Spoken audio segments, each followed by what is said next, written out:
Hello everyone, welcome back to another stream. Hopefully you can all hear me. It's just myself today, I'm the only one here, so hopefully everything's working right. I haven't had a ton of time, I hadn't really tested everything beforehand, but if you can hear me, give me a thumbs up or say something or whatever. Yeah, if the music's too loud, let me know. If it's too quiet, let me know. Lego Military Mark says, sounds good. Hello to everyone who's here. We have Lego Military Mox, Ben, Dundermill from Brick Co, Just Bricks or JB's Brick Kiln, Sunita, welcome to the stream, Funbrick Creations, Yassine, Brick on the Block, who else? Green Gumdrops, welcome to the stream. I don't know that I've seen you before, so welcome to the stream. What am I doing today?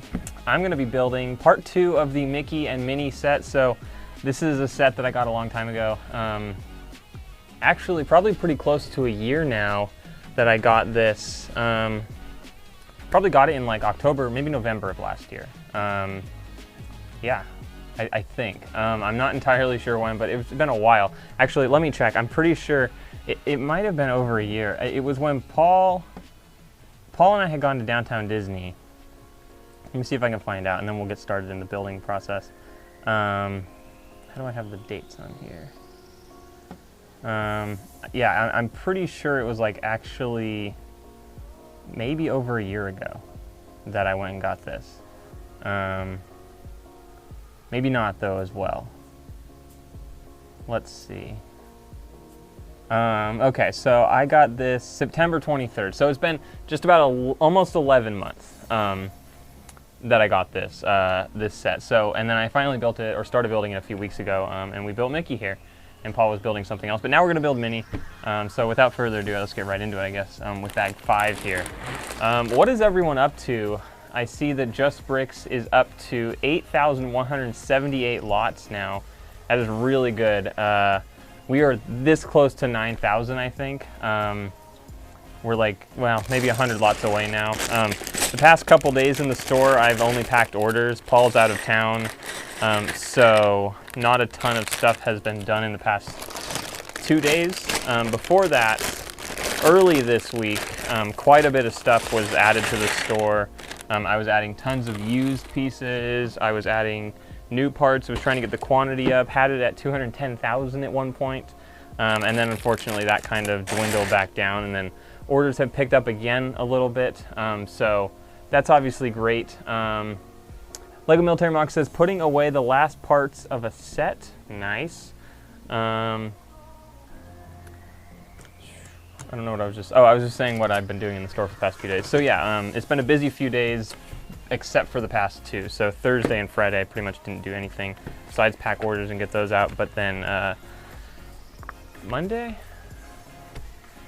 Tuesday, Wednesday, Paul and I really did a lot in here.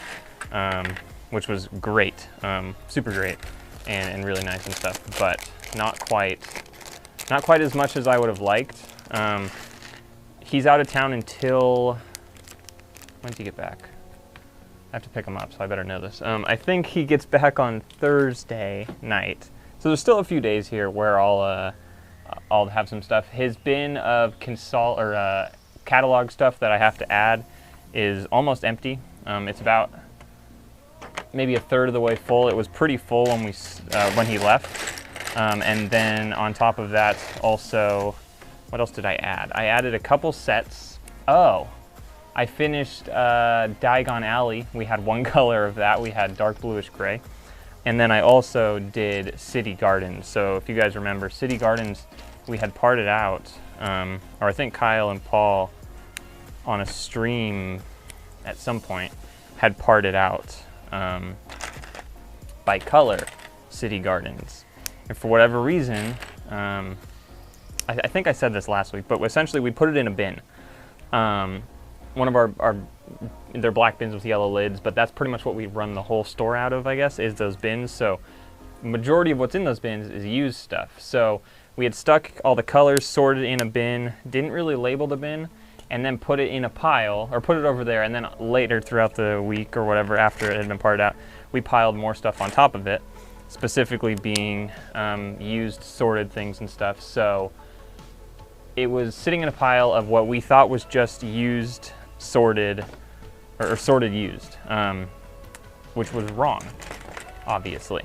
So we realized the other day that we hadn't done or hadn't completed City Gardens. We actually hadn't uploaded anything. So Kyle had worked on a lot of it, and then I finished up the majority of it the past few days.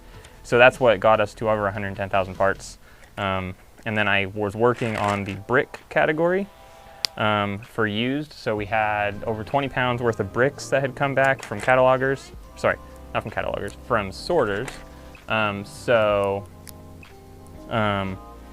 When those came back, it was then, oh, I have to make 2 of these, hold on. Yeah. So a lot of those came back, so I had worked on that then, and there's still a few sitting in front of me I need to catalog and upload, but that also got the quantity up, and I'm not sure, but I think that's why maybe today's sales have been higher than normal. I'll have to see what it is, but if it's used bricks, then that is why today's sales were better. But our sales this month, just as the remainder of summer had been earlier, June and July specifically, the sales have not been fantastic. So I don't know what your guys' sales have been in terms of, you know, your amount of orders and stuff. Our amount of orders is almost normal. It's just it's like 2% down. It's like 2 orders lower than it usually is, which is okay. That's not terrible. But I guess the bad thing is our gross sales and our average order amount, all of that stuff is like way down, like a lot. So, unfortunately, because of that, we're having to, I don't know, we had some plans what we were going to do in the fall. Currently, we're not sure if we're going to do that now. There's a few things we were thinking about. So we'll see what we do in the fall when fall comes around, and if orders, I'm hoping and I'm slightly expecting that in September, I hope, fingers crossed, orders are going to pick back up. And I was kind of hoping that with this month as well, though. So considering it didn't happen this month, you know, obviously a little bit concerning, or it hasn't, at least for the first roughly half of the month. But it's even down from July, which was, I guess, just barely up from June, but like it's down from June. It's just, it's a little concerning, especially when we see other stores similar sizes to us that are doing, you know, much higher volumes of sales and stuff. Actually, I just found another seller. I think it's Arizona Clicky Bricks is what it's called, and I don't know if he watches the channel. I had actually never heard of him, but he has a YouTube channel. It was interesting to watch his stuff. And it was cool, but his, I mean, again, not that it's, I mean, it is technically competition, but also it's not like true competition. So his sales are very high. He's doing over 100 orders a month, but he's got like 80,000 pieces in his inventory. So he's doing really well. And so I was trying to figure out why exactly he was doing so well over these summer months when we're not doing great over the summer months. But I feel like you know, we've been adding a lot and all those things. So I don't know if you guys have any ideas either. But let's see what you guys have said in the chat. Green Gumdrop says, any idea how many Acromill storage units you own to keep everything sorted? So currently we have 20, 40. There's 40 on this wall, both sides. There's 20 on each side. Plus 12, so 52 plus, what, 4, 20, 52, 72 plus 15, no, 3 times 5, yeah, 15, what did I just say, 72 plus 15, 87, 88, 89, 90, 91, 91 plus 8, what is that, just under 100 units at the moment. They're not all full, we do have a few that are not yet filled up, but at the moment we own, I think, 99 units, which is a lot of units. But also, we were just about to go buy more, and we were going to go through Zoro.com because we had made a purchase through Zoro, Z-O-R-O, I think is what it is, but we had made a purchase through them a couple weeks ago just for a few more Acromills units, and we used a 10% off coupon because when you sign up, they give you 10% off or something when you sign up with and make an account or something. And so we purchased a few, and they were good and stuff. They're brand new, they're not used. Amazon has no used ones, though, or anything, so it really didn't feel like it was worth, you know, trying to wait it out because we were really in need of them. But we went on Zoro, we bought 8, and then they sent us a coupon for 15% off. So we're like, oh, perfect. We're going to use the 15% off coupon for more units, and we're going to buy 80 of them. Maybe not 80. We were going to buy like 40. And then the day up until, like, I had looked at the website, I'd seen, okay, they're $33.95. You know, that's a lot. That's the normal price, I guess, for brand new, but $33.95. And then the day I was going to go buy them, of course, the price had shot up. It's like $41.40 or something right now. It's like ridiculous. It's way too high, and it's like, okay, it's not even worth using 15% off anymore because it's still more than $34 or something per unit. So it's like we're paying retail. But so currently we have 4 units that are totally empty that we have drawers numbered. They're actually above me and they're on top over there. 4 units that are empty, 4 64 count units, 256 drawers, which in theory can give us almost 500 new lots that are empty at the moment. But I was going to buy like 40 to 60, depending what we were thinking at the time. And then the price shot up. So I don't know if anyone else has seen them cheaper anywhere, but I've looked everywhere and I can't find them. What else do we have here? Ben from a little earlier says, my August sales last year were 50% down on July. Same for us. Last year, August was actually one of our worst months, but July and June were one of our best months. So that's why August, I don't know that we should have expected it to get better. But September, we did see an increase last year. So if September doesn't increase this year, or September or October, it's going to be a little concerning. But yeah, last year we did see a decrease in August.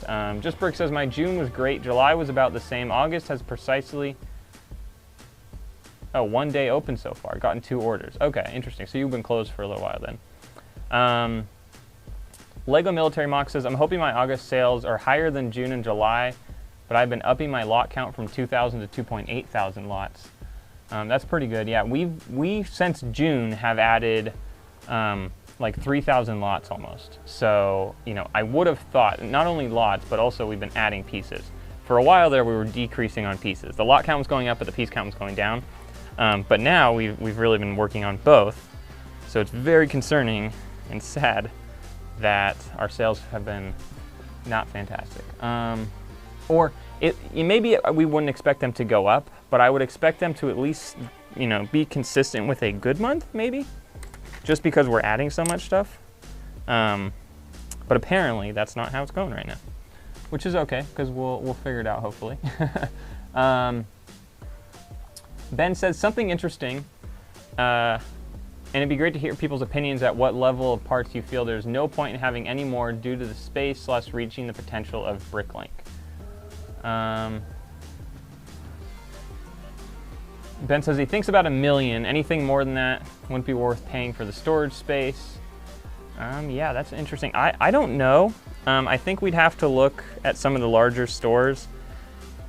$1 million probably sounds close, but I know there's other stores that have like 2-point-something million pieces, so I don't know. I bet you though there is a point, and Paul and I have talked about this, at what point does the cost of the space and the labor and everything pretty much make your profit consistent, even if you increase? Not that your profit's going to go down necessarily, but that your profit isn't going to increase even if you're doing more sales, because eventually, you know, you'll hit that kind of market cap or whatever. So that's something we've thought about for sure. And the truth is I have no clue right now because I don't necessarily know that we're able to do that research without getting like more specific numbers, but I'm curious as well as to at what point does it not make sense, just like you said. But we for sure think it's definitely at least 1 million pieces, and we're in the opinion that it would warrant us moving out of this garage. So that will be eventually in the future. We will definitely move. We're kind of getting to the point where we're running out of space. So in the next vlog that comes out, which was supposed to come out yesterday, it didn't end up coming out, so I'm gonna just tack on 1 more week. It's gonna be quite a long vlog, but you will see what we've been working on over the past like 3 weeks now, I think. And we're headed in a direction where we're sort of needing, not that we need to move right now, but we're getting to the point where we're having to start prepping to move, which is exciting, but also slightly concerning considering our sales have not been fantastic. So I don't know. Dunder Mifflin Brick Co. says, June sucked for me, July picked up a little bit, and August has been great so far. August gross sales is almost double July, and we're halfway through, so I started uploading a ton in August. Oh, I started uploading a ton in August. Also replying to Ben, seems like if you have parts, you need the lots to back it, and if you have lots, you need the parts to back it. So I think you can, yeah, that's what we've found out. I know I've said this a lot, but we've definitely realized that you need both. It's not one or the other. People used to always ask us, is part count or lot count better? And for a while we said part count, and then I would even say for a little bit we started to say piece count. We said part count, and then for a while I think we started to say lot count fairly recently. I think the truth is there is a balance that you need to meet in the middle, and if you meet that balance, then you'll be okay, and you'll be successful. And maybe we're not meeting that balance right now. I'm not entirely sure, but wait a second, that's weird. Oh. But yeah, it's definitely, I don't know that there's 100% a this many parts and this many pieces equals this much money, or means you're gonna be this successful or whatever. It's just very weird. I have this stupid little open widget option on YouTube. Oh, there we go. And I can't read the chat.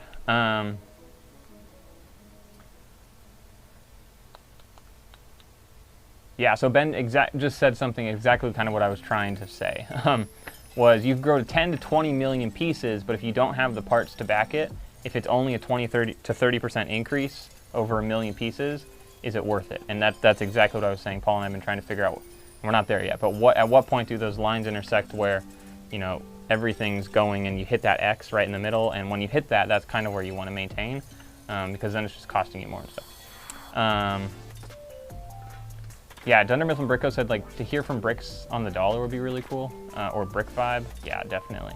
Ben says, I'm thinking he can get to 500 to 600,000 parts in my current unit. After that, I need to see if it's worth paying more a month for adding 30 to 40% more parts to get to the million, etc. pieces. Yeah, that's, I mean, you can fit a, how big is your unit again? Because, like, I think we can fit that in here for sure. It's just whether or not we want to be, like, quote unquote comfortable in here. Because obviously there's space and stuff. You know, we could, 350 square feet. Okay, that's actually like almost exactly what we have in here. So it's very similar size then. 350 square feet. That's a big unit. But yeah, that's, we actually, what is this? It's 18 by 18, I think. So what is that? Oh, 324 square feet. Interesting. So it's actually a slightly smaller in here than your unit, but very similar. And you think you could fit, what do you say, 500 to 600,000 parts? Probably true. That we could do that in here as well. We have the goal currently. Well, you'll see it in the next vlog, but unless I mean, I guess there's not a ton of people here. I can say it. We're going to, and I know I've said it, but we're in the process of expanding that side of the store over there, which is, was where we streamed. It was where Paul had a desk where he was parting out. That desk has since been, not disposed of, but put away. It's currently in storage, just if we do want it for when we move, we have a desk then, which will be nice. But currently it's in storage. So what we've actually done is started to mount some units to that wall over there. And then after that, hello Jameson, how are you? After that wall is full, we're gonna wrap and go a little bit on that wall. And then just like this floating wall kind of in the middle, we're gonna have another one in the middle there. So when that floats there, in theory, it doesn't quite double, but it close to doubles this. So it should allow for 400,000 pieces or so. Because it'll almost double this. But again, a lot of this, like, the reason we're not truly utilizing the drawer space yet, that we could be potentially, specifically with like the, we're only putting 1 lot per half a drawer. So we're putting 2 lots in a drawer. Occasionally we'll put like 4 if we know, okay, this is a piece we're not gonna get a ton more of. But right now we're still consolidating all the used pieces into the drawers they go in. So instead of filling up, like if we just found, if this was something we got back and we were cataloging and for whatever reason, this is the only one of these we have, it's gonna go in a half drawer alone. We're not gonna put 1,000 more pieces in with it, because then if we find this piece again later, or let's say next time we catalog something, we have 40 of these pieces. Well, now if we try to put it in that drawer, it's not gonna fit in that drawer because we have other pieces that don't, I mean, they belong in there, but don't really go with that piece. So in theory, it saves us time by now we can just pour the pieces in there along with that one, and we don't have to do anything. But if we had a ton of other ones, we got to now put the drawer aside after everything's been uploaded, then go through and move all those pieces, put them in their own drawer, whatever we need to do. All right, there we go. We got the stand built. But yeah, currently, that's how we're doing it. So obviously, if we were to actually try to cram pieces in the drawer, I'd say we could easily fit 500,000 parts in here. But we're not utilizing drawer space maybe the smartest way. Like I know there's a few people who have said they believe we're doing it an incorrect way. They think we're wasting space and stuff, and we might be. But for us, it works with our workflow.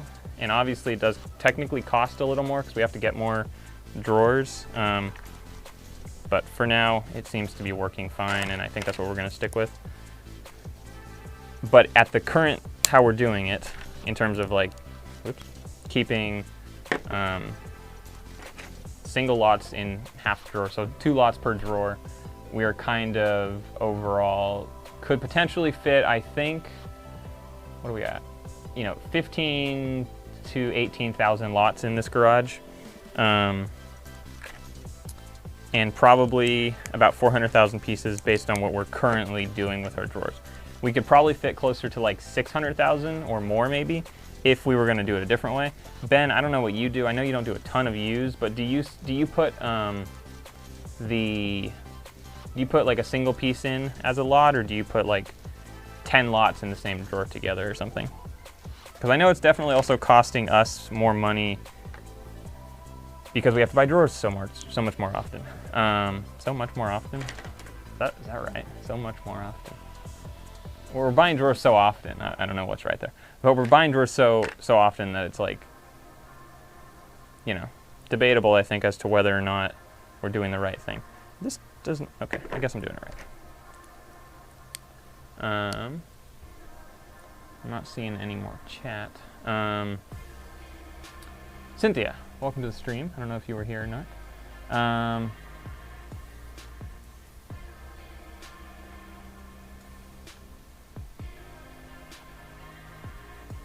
Ben says, I want to get to 400,000 parts this month and then 500,000 parts by the end of the year. Might not happen though because he wants to pay himself back for some stuff. That is, sorry. That is something Paul and I have also been figuring out is, we're taking a paycheck, a form of a paycheck. I mean, it's actually a paycheck, but it's not like as if we were making a ton of money. And that's something we've been trying to figure out is like, we want to pay ourselves and pay ourselves back, most importantly, for what we've put in, which has been something that's been happening for a while. It's just been really slow just because we're not figuring that over time we should spend a ton of money paying ourselves back, and it would be better to slowly pay ourselves back and put more money in the store. But we're officially taking a paycheck now, though it is very small because obviously we're still trying to put as much into the business as we can. But Paul is now doing this full time. He is also, I don't know what he said, I don't know what he wants me to say, I guess, but this is not his primary source of income, but it is what he's doing full time. He's essentially living, from what I understand, essentially off savings, and he's doing a few other small things out of here, but he spends full time in here almost every week, so, except for this week, obviously, when he's gone. I don't spend full time in here. I try as much as I can, but also I do a lot of other things outside of here. But we both decided it was probably time to start taking a form of a paycheck. So that's something we finally started doing like a week ago, where it's officially, again, it's all officially unofficial, but it's official in terms of us making income from the company. Am I supposed to make 2 of these as well? I am. Hilligan's Bricks, welcome. How are you? It says, good evening. How are you finding the black background instructions? Since they came out, I've not been a huge fan. I built quite a few sets that have had the black background, so, you know, specifically the architecture sets. I love the architecture sets, and the majority of those have a black background. So it's hard, but I don't know, I guess I got used to it. Something with the architecture sets, I specifically remember this one, and I mean, I guess I don't specifically remember. I don't remember which one it was, but I remember this one thing where it was one of the Skyline sets, one of the mini ones. I was building it, and the color, it was mostly due to the black background. The black piece, or what I thought was a black piece, was actually light bluish gray. Sorry, dark bluish gray. And I was building it with black pieces. And I had already built the base of this. I'm trying to remember which one it was. It might have been, I think I did New York on a stream. I don't know which one it was. It might have been Paris. I have them all on the wall, so I'm kind of looking, but I think it might have been Paris. And I was trying to build with black pieces, but it was dark bluish gray, and it was because of the black background that I think it screwed me up. And essentially I built it all incorrectly until I couldn't find a piece. And when I could not find that piece, it just, something didn't feel right. So I went to the back of the instruction booklet or whatever, whatever it was, and I was looking at all of it and trying to figure out what piece am I missing, because I'll just go get one or pick or whatever. And then I realized it doesn't say it comes with that piece in that color. And then I went back, and then I had to take, not the whole thing, but like half of it apart just because it was the incorrect color. Because I had thought it was something else, and it wasn't.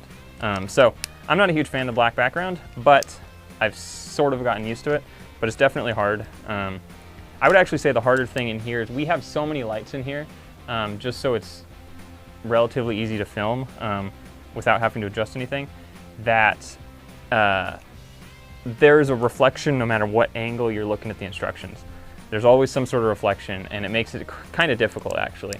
It occasionally makes it difficult as well. I love having all the light. It's actually really nice, but occasionally it makes it difficult when we are cataloging pieces, because we'll be cataloging a piece and you'll be trying to like find that part number on the bottom of it or whatever, and you're like shining it, and sometimes the light helps and you hit it at a certain angle, you can read the part number, but other times it just like, whoops, it's at a really weird angle and you can't really see it. But yeah, that was all because of the black instruction booklet, but it's not my favorite. I do like the black boxes. I know you didn't, I don't think you asked about that. But I do like the black boxes. I think they look very snazzy. Welcome back, Ben. I didn't even know you left. Jameson says, as I am building my inventory, I'll be adding multiple lots to a single drawer, partly for space and part for the cost of the drawers. That's true as well. The cost of the drawers obviously is a lot. Essentially, how do we break it down? I think it's 25 cents per half drawer or something like that. When the drawer units cost $30 or something like that, $34 I think, or $32.95, whatever they are normally. It costs, what did I just say? I think 25 cents per half drawer. So if you're storing a 2-cent piece in half a drawer that costs 25 cents, it's not gonna make its money back. But in theory, over time, as you rotate pieces in and out of the drawers, it will make money back. Sorry, I don't know what I'm doing here. But that's something we've, haven't figured out either necessarily is, should we put multiple lots in a drawer?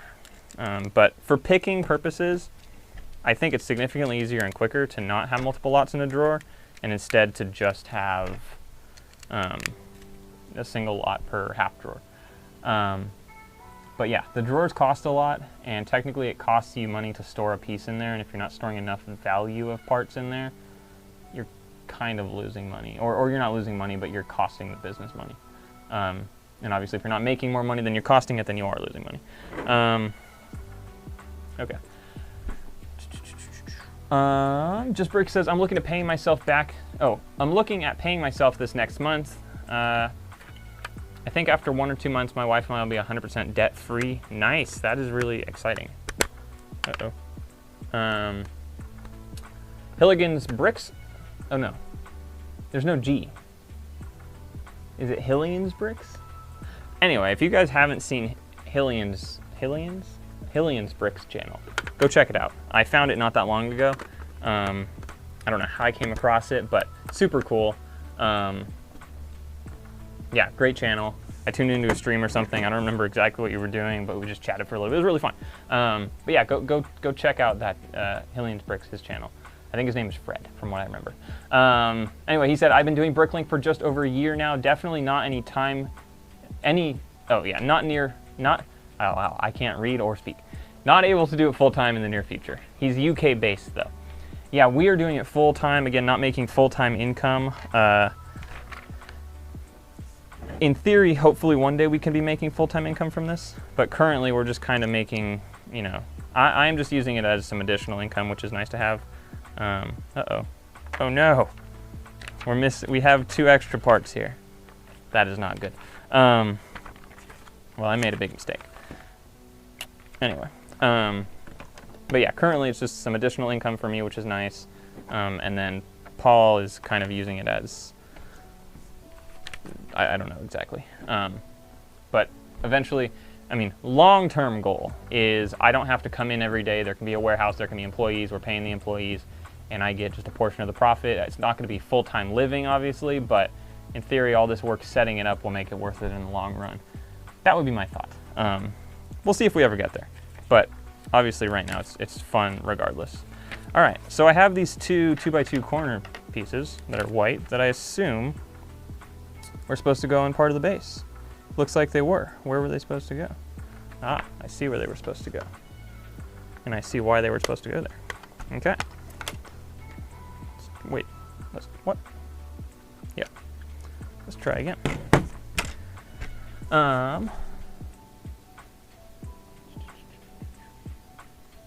Ben says, I do multiple lots per drawer for used, 1 lot per drawer for new. I hate the new instructions. Hillian's Brick says, I did the crocodile locomotive with black instructions. Yeah, the black on brown. I built that on stream. I don't remember if they were that bad or not. That was a fun build though, I like that. That's sitting right over there too. Really cool set in my opinion. Fun Brick says, I prefer the blue background for the instructions. I download them to an iPad so I can zoom in to see if you know, and I haven't actually used I haven't used the instructions for new sets, but I'm curious if, oops. Sorry, I haven't used the digital instructions for new sets. I've used the digital instructions for an old set where I either don't have the instructions or they're ripped or whatever. And for the old stuff, they're horrible. The quality is so bad, it's just very weird. I don't like the quality of the old instructions, the PDF version of them, which you would have thought would just be like higher quality. Like, it looks like they scanned a physical, like they took an instruction booklet, put it on a scanner and scanned it and uploaded it, which maybe they did, but also like they had the print copy, like the digital copy of that at some point. But I'm not entirely sure what happened there. But anyway, I haven't used the new ones. I'm sure they're much higher quality. But Firmbrick Creation says prefers the blue and zooms in on an iPad. Also used to the black background, as I would say 80% of my personal collection are the architecture sets and the adult. Yeah, that's what I like too, the adult AIM sets, which is the black background. But I think LEGO said, maybe they didn't. I thought they said they were going to get rid of the black instruction background. Maybe not. Ben says, when's the next patron call? The next patron call for the collector's edition patron is going to be next Saturday I haven't decided a time yet, probably the same time, which will be 1 p.m. Pacific, 4 p.m. Eastern, but most likely that will be the patron only call. Oh my gosh, I can't even think.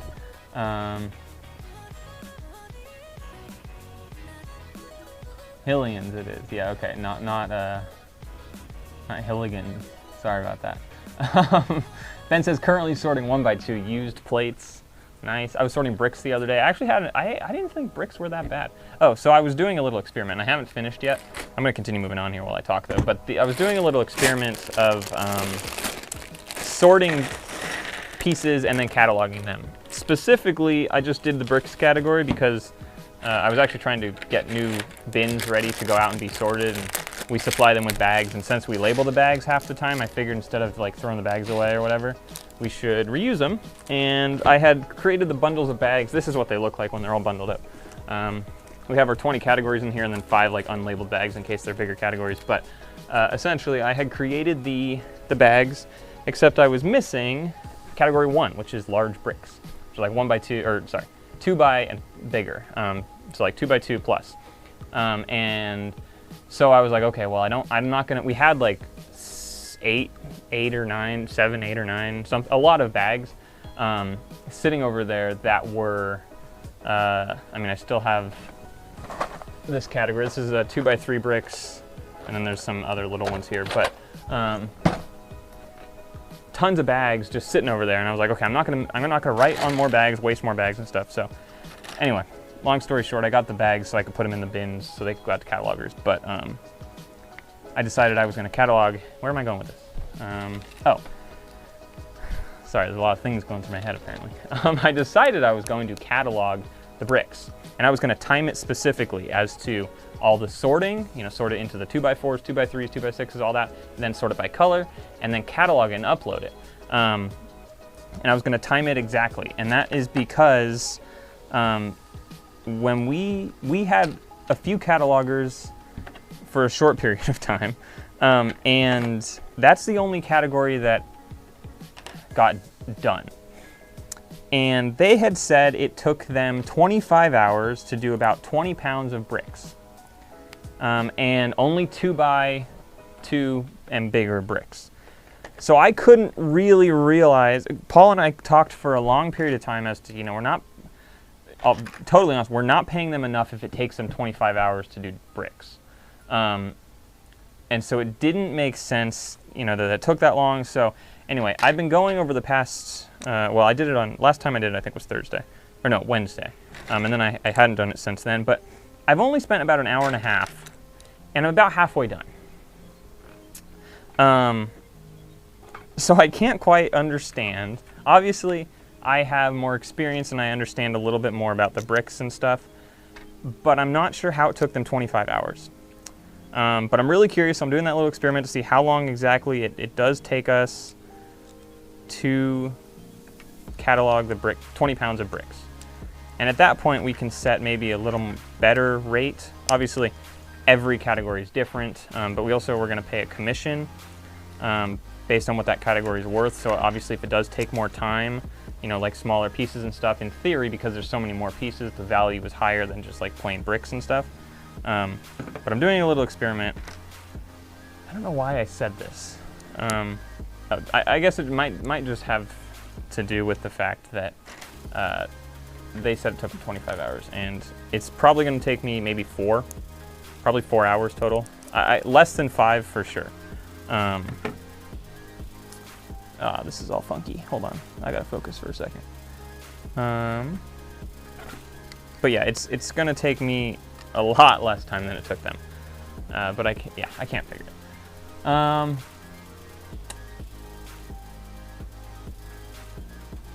Sorry, I gotta go back a little bit. Hillian says, have you parted out this set before? I got this in my storage. No, we did not part this out.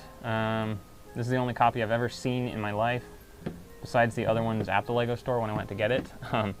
But no, just building. This is the first time I built it, first time I've opened it, everything. Sam says, when are we gonna see a video on international shipping? So the reason there's no video on international shipping is primarily because we are not 100% comfortable with international shipping. I don't know if you're the one who in Discord has tried, or who suggested the idea. We need to do more research into it, I think, before we give a confident answer on how to go about international shipping. Because we honestly don't ship a lot international, It costs a lot. I could do a very simple basic tutorial right now, not on the stream, but like if I went home or I right after this did it, but I'm not confident that it's going to be a high enough quality or have the right information on it, and I'd be concerned with getting or putting out information that's not entirely accurate, just because I don't want to steer people in the wrong direction. But that is something we will focus on and we'll have coming out. I would say you should expect an international shipping video by the end, what are we in August? Around the end of August, beginning of September. Just because we need to go around and actually figure out what exactly we really need to figure out for that, I guess. Jameson says, Evan, you did a video on barcode printing for drawers, right? If so, is it still the best method for printing barcodes for drawers? That's my project for this evening and I want to do it right. Yes, we did a video on it a while back. I wouldn't go, you can watch the video, it's fine. We used something called BC Studio, Barcode Studio, which is great, but it's a paid software, and we were in the demo mode. So the backs of our barcodes, if you can kind of see, you probably can't see, it's not in focus, but it has a little gray line that goes across that says demo mode. I don't care, doesn't bother me. The only downside is it just barely clips off the top of the text. The barcode obviously still works because it's not another vertical line, but that's what they give you. It says demo mode. So I love BC Studio personally, and when we move, if we have to re-barcode, which it's looking like that's going to be potentially the best thing for us to do. Obviously, as we get into 2022 and stuff, we will discuss and share what our plans are for moving and how we're going to go about that. But that's going to be a pain. But I would probably pay for Barcode Studio, depending on how much it costs. If it's like a little one-time fee or something, or I'll start the official trial, like the 7-day trial, and get rid of that little line. I like it personally.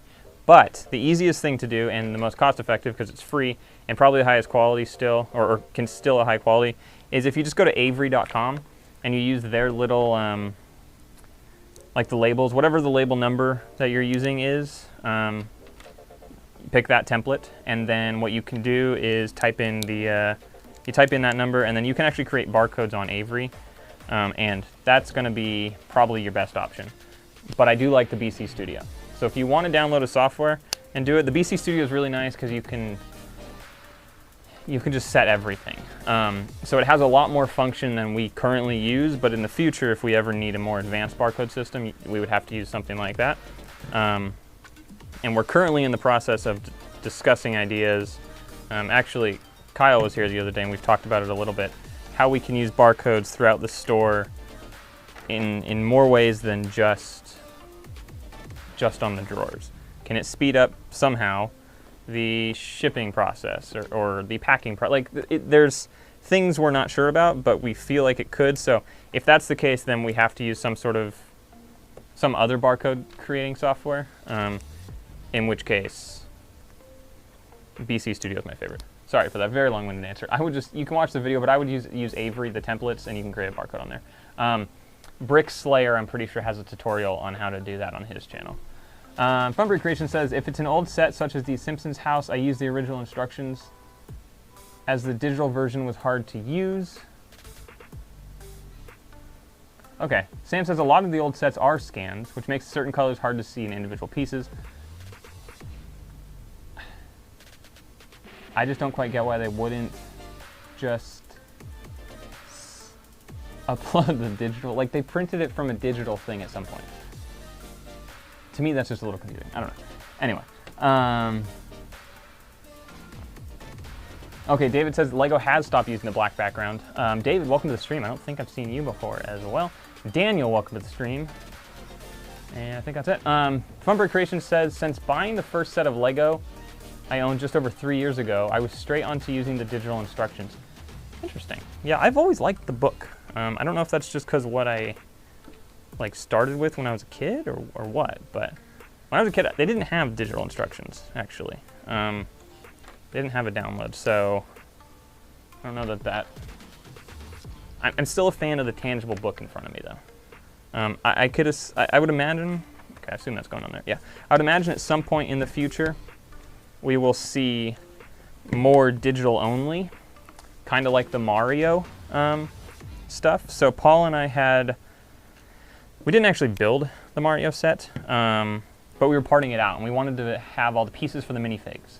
And so we had to go into the Mario, like, there was no paper instruction for one of the little Mario sets. And maybe there are for the bigger ones, but the small one we had, at least, there were not Mario instructions. Sorry, there were not paper instructions. And so that was weird, definitely weird, because we had to go download this app in order to build a thing. And I feel like, you know, with the environment and, you know, being, what is it, paperless or paper-free or whatever you want to call it, I could potentially see in the future, this is a very interesting way to build this, I could potentially see Lego starting to do more paperless, which I would personally not be a huge fan of. I like the paper.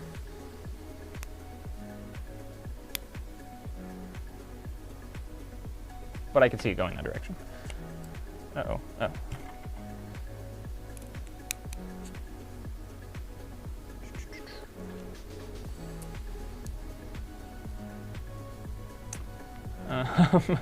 Sorry, I haven't been reading it all. Hillian's Brick says, are you guys getting the new video sets discounted yet in the US? Here in the UK, we're getting them 50% off now, which are, wow, giving them a 4-to-1 part-out ratio. Whoa. Also, learn there's a 5-stud plate. Like a 1x5 plate? That's not true. That's not true at all. I don't believe you. Ben says I got 3 of each, parted them out today. I don't know if we're getting them in the US at clearance.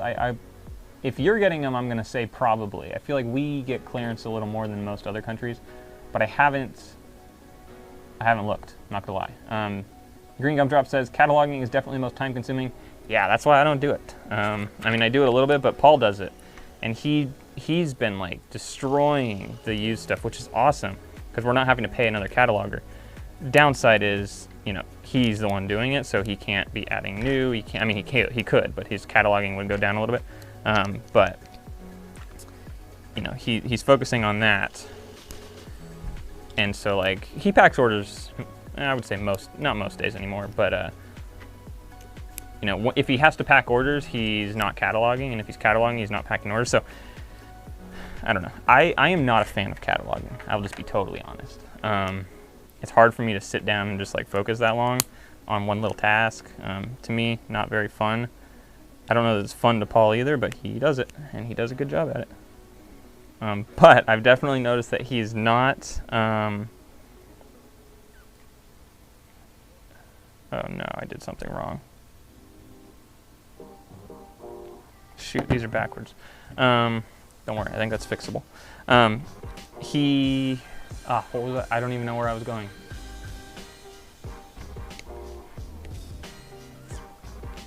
I have no clue what I was saying anymore. Dang,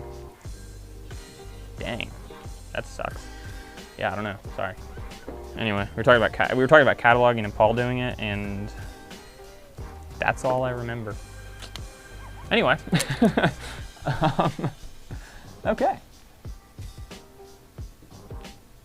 I don't remember how to say your name, but you know who you are. Is it Mechanaut or something like that? Says it's been a while. It has been a while. How are you? Ben says 1x2 plates are now sorted. Now to brick store them. Nice. Daniel says we have a BrickLink store, 83,000 pieces, 6,800 lots. When should we start a Brick Owl store? That's a great question. That was something. I don't know that we're the best example. Okay, I can't get this piece up. This is so sad. So I guess we're just gonna destroy it and rotate it around. We started our Brick Owl store a little bit late. A lot of people had started a Brick Owl store. We had always discussed, you know, should we do it? Are we gonna do it? Is it worth it? Yada, yada, yada. And we never did. Until June of last year, June of 2020. And we were using something called Brick Packer. And on Brick Packer, something happened at some point with the inventory. Most of you have heard the story. It screwed up a lot of our inventory. And because it screwed up our inventory, we decided we were going to close it. We weren't going to, it wasn't worth having a Brick Owl store. It messed stuff up, all these different things. And then we got Brick Freedom in, I want to say, October of last year. That could be wrong, but I think it was October. Maybe it was November by the time we had another brick store, or Brick Owl store open. But we've had for the most part, no problems with Brick Freedom. There's been a couple little things here and there, but we've kind of figured out how to work around them and stuff. But overall, and again, what I was trying to say with the start of this conversation, we might not be the best example from this, is we have not seen an insanely high sale volume on Brick Owl, and paying for Brick Freedom still outweighs the, you know, we still make more money. It's not costing us more to sync the inventories, but that's something you might want to think about. And I know some people are doing really great with their sales on Brick Owl. For whatever reason, we are not. Not that they're horrible, they're just like nowhere near BrickLink.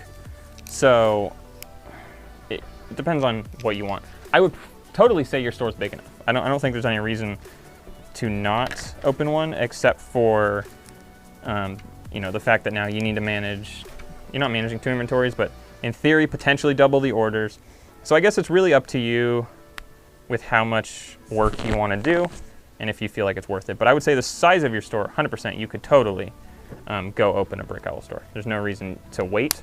I don't think you need to wait for a certain point or anything. Hopefully that answered your question. Just Brick says Mario instructions are kind of cool but annoying. Yeah, I don't like them. Ben says, talking about the eco-friendly thing, I got a Jiffy Eco Bubbler mailer earlier. Absolute rubbish. The bubbles are just, yeah, they're mush / shredded paper. When they open the package, it all fell out. So we have some as well. I'll go grab one real quick. And yes, the inside is like, it's not bubbles, but it's like squishy paper. Although I don't really want to rip it open, but I guess I could. Ours is like, it's almost like dryer lint, like that you pull out of a dryer. It's soft and squishy like that, and it's like small, super small fibers of like shredded cardboard and paper and stuff. So it's actually squishy. I don't know what yours are, but it is just kind of mushy shredded paper and stuff. I like these actually, personally. The biggest downside to these is they weigh more than the traditional bubble mailers, the plastic ones. So over time, or depending on what the weight is, it could cost more to ship. And currently we haven't adjusted our prices for that. We're just going to take whatever hit there is with having to do it, because it shouldn't cost the customers more, because we're trying to, I mean, I guess it could, but we're trying to be better for the environment and stuff. So we're not trying to make the customers pay a ton more in shipping, so we haven't really adjusted those prices. But overall, I actually like those mailers. But you know, obviously you have a different opinion. That's totally okay. But we're in the process of kind of shifting. We have our larger mailers are still plastic. We haven't purchased any of them, but we had such a backlog of them that we are still using them. But we're trying to get rid of all the plastic stuff, go to 100% paper. Paper, like cardboard mailers and the cardboard boxes, obviously.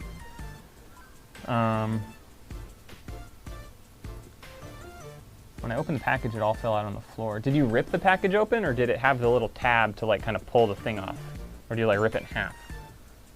Because ours have the little fold tab thing, and then they're easily openable. It kind of sounds like you just ripped yours in half, and all the paper stuff fell on the floor. But maybe not. Maybe that, I don't know. Maybe not. Lego Mail Stream Mox says it's true about a 1x5 plate. I don't. That's crazy. David says there is a 1x5 plate. David, welcome to the stream. Interesting. That's crazy. Just Brick says, I highly recommend starting a Brick Owl store with Brick Freedom or one of the other programs. It really made my store go from hobby to an actual source of income. Okay, there you go. There's an example of someone who is not like us. They're not making $200 a month on Brick Owl. They're making, in theory, significantly more, at least based on what it sounds like. My first order since reopening was a 19-part, $13 order from Brick Owl. Cool. Ben says, same here. Opened on the edge, but maybe not too close enough to the edge for it not to fall out.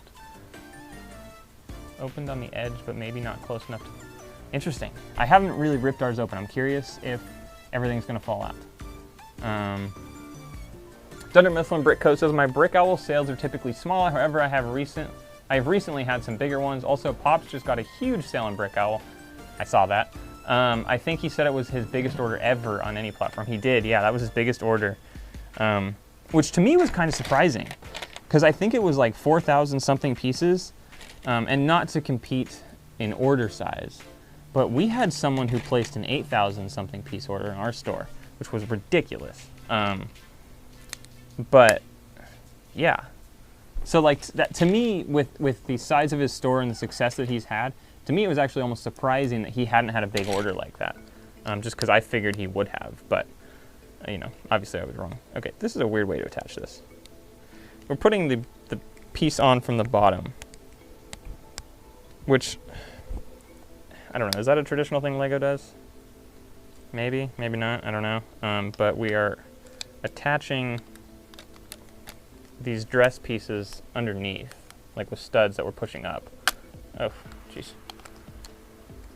I don't know if that's normal. Maybe that's totally normal. I just feel like I haven't attached studs from, this is not working out for me. I gotta put this thing where it goes. All right, there we go.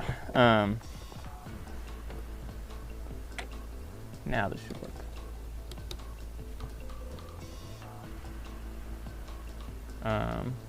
But yeah, no, I watched the video of Pops packing that order. It was a very big order. I think I packed a really big order at one point on stream, actually. One of our biggest ones, I think, on the stream.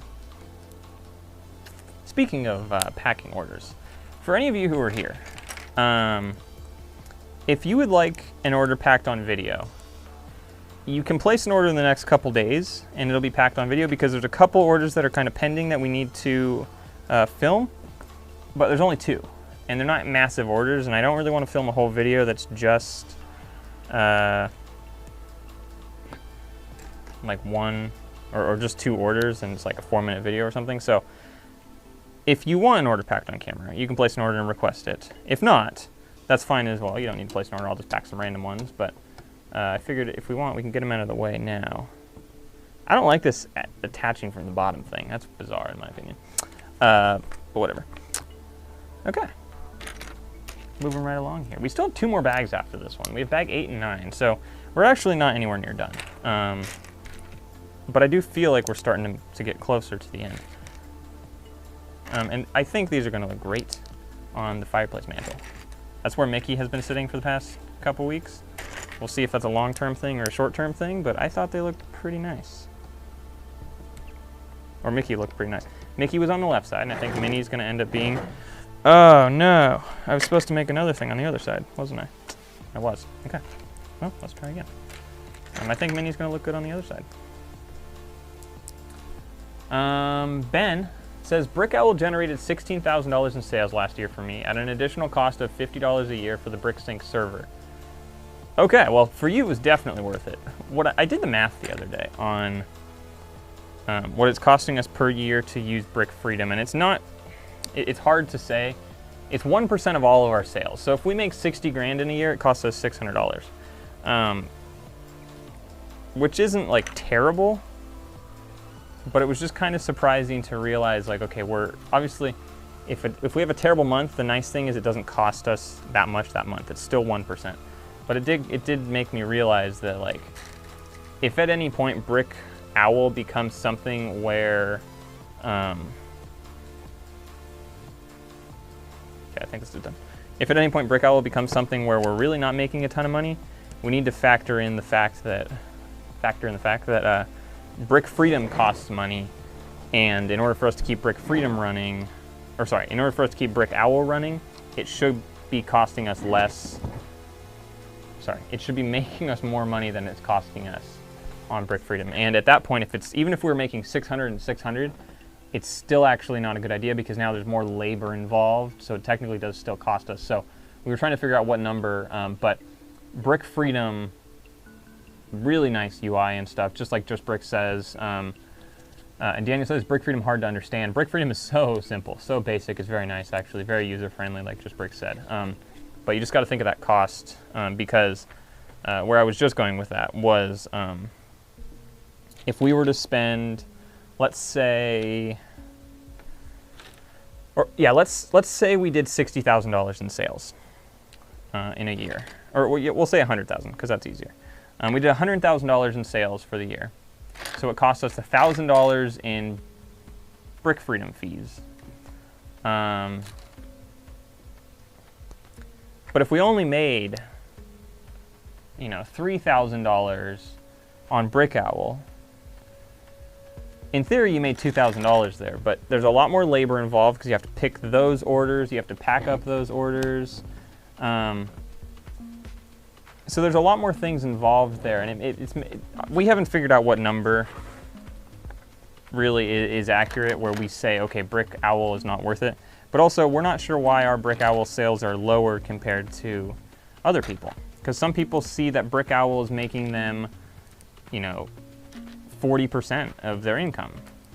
And for us, it's like, I don't actually have a number here. I wish I did and I could say it, but it's in my opinion, and probably looking at it, it's closer to like 5 to 10% of our income. Again, I'm not 100% confident on that number, but actually I think I could check. Actually, I should be able to check. I don't know why I couldn't. Let's see.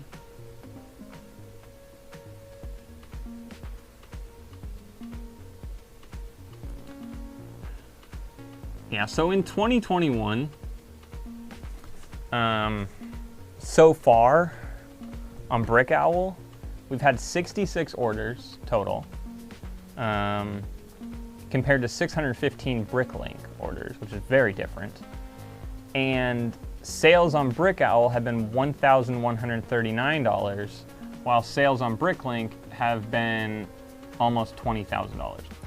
So you're talking, it is 5% actually. That's so low. 5% of our income comes from Brick Owl, which doesn't quite make sense to me because a lot of other people are doing much higher than 5%. Maybe not 40%, but even if you're doing 25% from Brick Owl, that's really good. So I'm not sure why, and the truth is I haven't really looked into it a ton as to, is there a more successful thing we can do on Brick Owl? Is there something just not set up on our page right? Like there's probably something, I would imagine. But the truth, yeah, I haven't looked into it a ton. But it's a little weird because like Ben just said $16,000 in sales. Well, if that was 5%, what is that? I mean,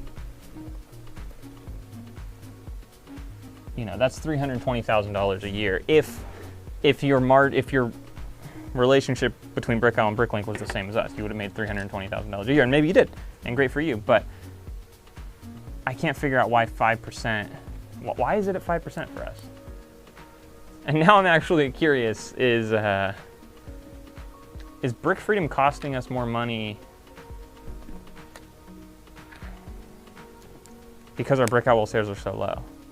And this might be something, Paul's not watching, I think he would have said something, but I might talk about this with him because it does get us more orders, but it's more labor and stuff too. And is it worth it? And is it growing our store and stuff? Ben just says my Brick Owl is about 25%, so that's really good because we're at 5, which is crazy. Ben says Brick Freedom and Brick Packer is good, but yes, when quantified like that, it's crazy. Similar for me, costs $650, $700 US dollars for the service against $50 US dollars for a server. Yeah. Brick Sync, I think, is obviously the right way to go in your case, because that's not costing you that much per year. It's syncing all your things, and at that point, even if you only make $2,000 that year, $2,000 versus $50, drastically different. So at that point, it's you did not do $1,950 worth of labor, hopefully, just to pack those Brick Owl orders, because your costs are so low. Jameson says, I use Brick Packer and I had to shut down my Brick Owl store.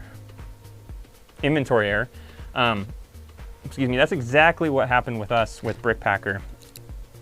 and I think it was BrickPacker, but I'm not 100% sure. But that's what we're blaming it on currently. Not that BrickPacker's a bad thing. It's actually quite nice.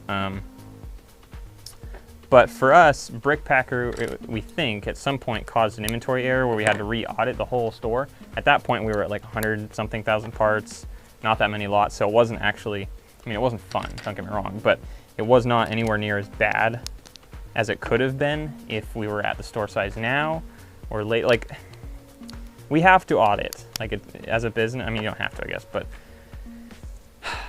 it only makes sense as a business for us to audit and to check inventory and stuff. And in theory, we're doing a lot of that by when we pack orders and stuff. Dang it, that's not right, hold on. But, there we go. That's but at some point we'll need to go through, and for a little while we were paying someone to come in and audit and do spot check, or actually she was going through the entire inventory slowly. But we figured it was costing us more to pay her hourly and stuff than it was going to benefit in the long run, at least at the moment, versus us adding more pieces to the inventory and stuff. Eventually, it could be smarter for us to make sure that we are auditing in a proper way that's truly checking the inventory. And if it costs us money, you know, that hopefully it would save us money in the long run from refunding people and stuff. But yeah, that's what happened to us. We think it was BrickPacker that didn't sync orders, because we did have orders. Although we had this with Brick Freedom the other day, actually. I was packing orders, and someone on Brick Owl and someone on BrickLink had purchased 6 torsos, which was all of the torsos in our inventory, except we only had 6. So they both purchased 6, and we only had 6. And the really weird thing about this was that the orders were not, because like if it was in the same 15-minute window, that's going to happen just because Brick Freedom only syncs every 15 minutes with your orders. So if it happened in those 15 minutes, you know, understandable. But the confusing thing was it had happened, these orders were like 3 hours apart. So I'm really not sure, unless our inventory was wrong and we had double put that stuff in, maybe. That could be a possibility. But someone purchased, we sold 12 things, we only had 6. And I'm pretty confident that it was not us. I think it was actually the software, unfortunately. Software this time being Brick Freedom. But BrickPacker, that's what happened. It messed up some stuff. Very sad. Daniel says, when do you guys get daily orders? 83,000 pieces and 6,800 lots, but not daily orders yet. Been open for 2 months now. I think, based on our information that we have currently at the moment, we are in a down period of time in terms of like sales are down. For some stores, they seem to be up, but for us specifically, so if I'm giving you specific knowledge based on what I can compare our store to, sales have been down. So, you know, being that sales are down, I would say wait until October, November. By October, November, even if you're at the same size you're at now, I would expect to see those sales go up.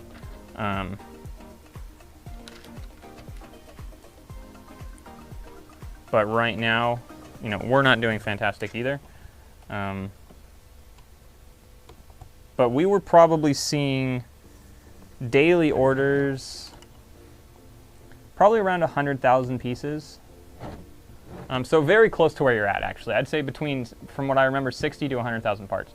But we did not have 6,800 lots. We had like, when we had 100,000 pieces, we had like 3,000 lots or less. So in terms of the lot count, you're doing significantly better than we were, which I suppose could be a good thing and could benefit you and might help you get more orders. But again, I think right now it's just partially due to the season we're in. It is summer Lego for the most part. Where are you located? David. But Lego for the most part is not a summer, at least from what we've been told. We've only actually technically operated, and with tracking numbers and all this stuff, through one summer, which was last year, which is kind of an outlier summer considering most people were still inside. But depending where you're located, Lego's usually not a summer thing. And because of that, you might expect that your sales are lower during summer. Because we at least now know that. Going into this year, I don't think we were really expecting that. So now what we're focusing on is building up everything so that by the time we get to November, December, we can hopefully have, you know, some good orders, good numbers, and see the growth there. If we don't see growth by November, December, I'm not gonna lie, I don't actually know what we would do. Because at that point, there's a hint that we are doing something drastically wrong with the business, or something clearly isn't going right, which hopefully is not the case, but who knows. Again, just considering some people right now are having orders that are relatively decent, it's still to me a little bit concerning. Like, are we doing something wrong? Have we not done something that we should have done? You know, it makes you kind of question yourself and guess, but I'm hoping that just we'll see it pick back up and it's just the summer months that are down. Daniel says we're based in the Czech Republic, worldwide shipping.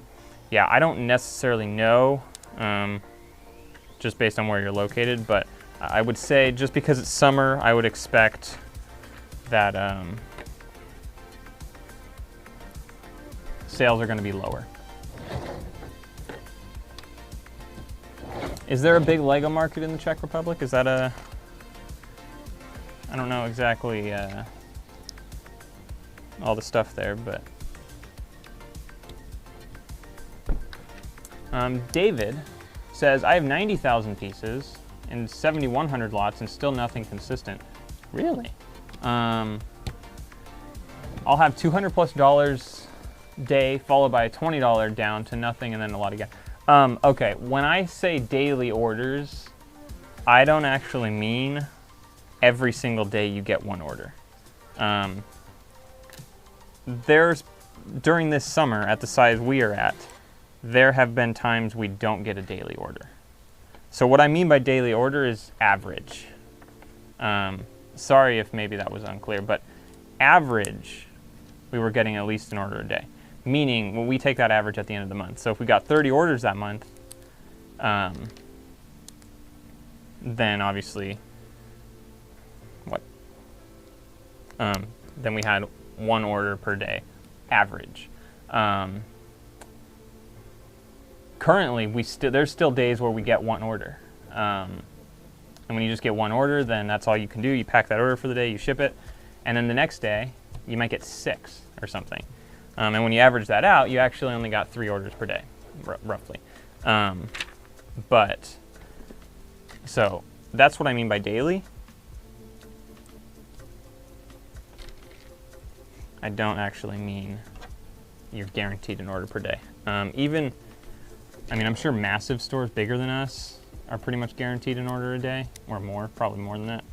But I would say for the majority, there's still tons of waves. We've always seen that the weekend seems to be better. Probably just because more people are either getting paid right before the weekend, or how does this go?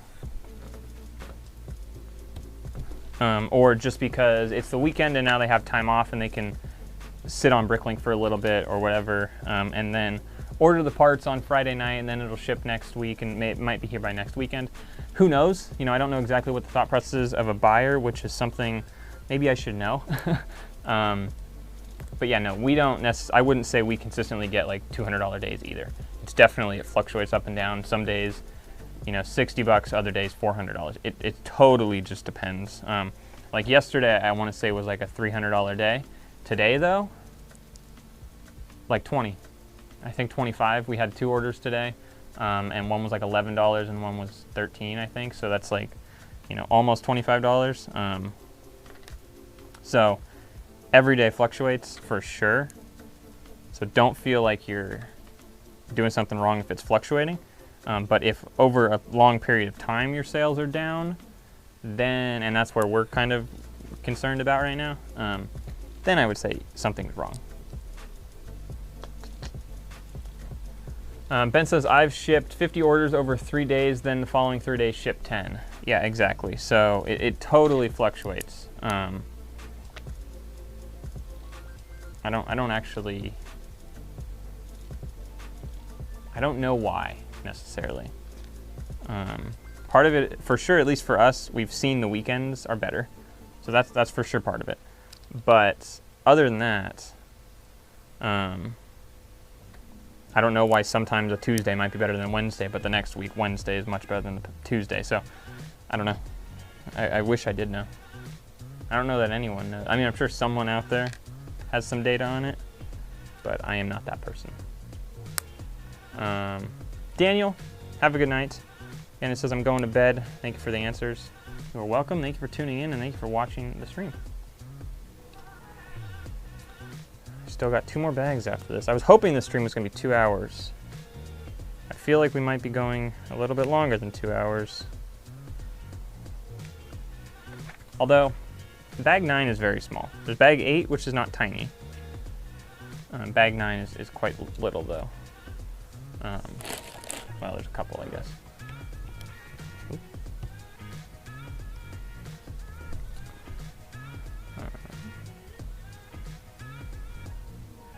Does anyone else have this set? I know Hillian's Bricks does, but I think he said he was going to part it out.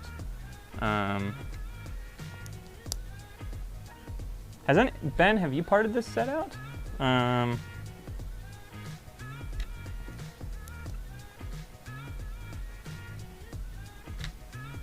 This was not a set that we had thought. I've parted 3 or 4 out. Oh, interesting. Okay. And was this something that you saw sell well? Because I don't think this was something we had even looked at the part out value. I just figured we thought this one wouldn't sell, and maybe we were totally wrong on that. That might be something we do bad or don't do well, is check part out values and stuff often enough, or on sets that we just like instinctually think might not be good, we won't check them, when instinctually we might be totally wrong on that. So that could be a thing we might need to change in the future, is just check more often part out values on everything. It sold okay, got 25% off, I think. That's pretty good. I don't know that this is a set we would be able to get anything off of right now. I assume you got the 25% off through the wholesale person? And if that was the case, then that makes sense.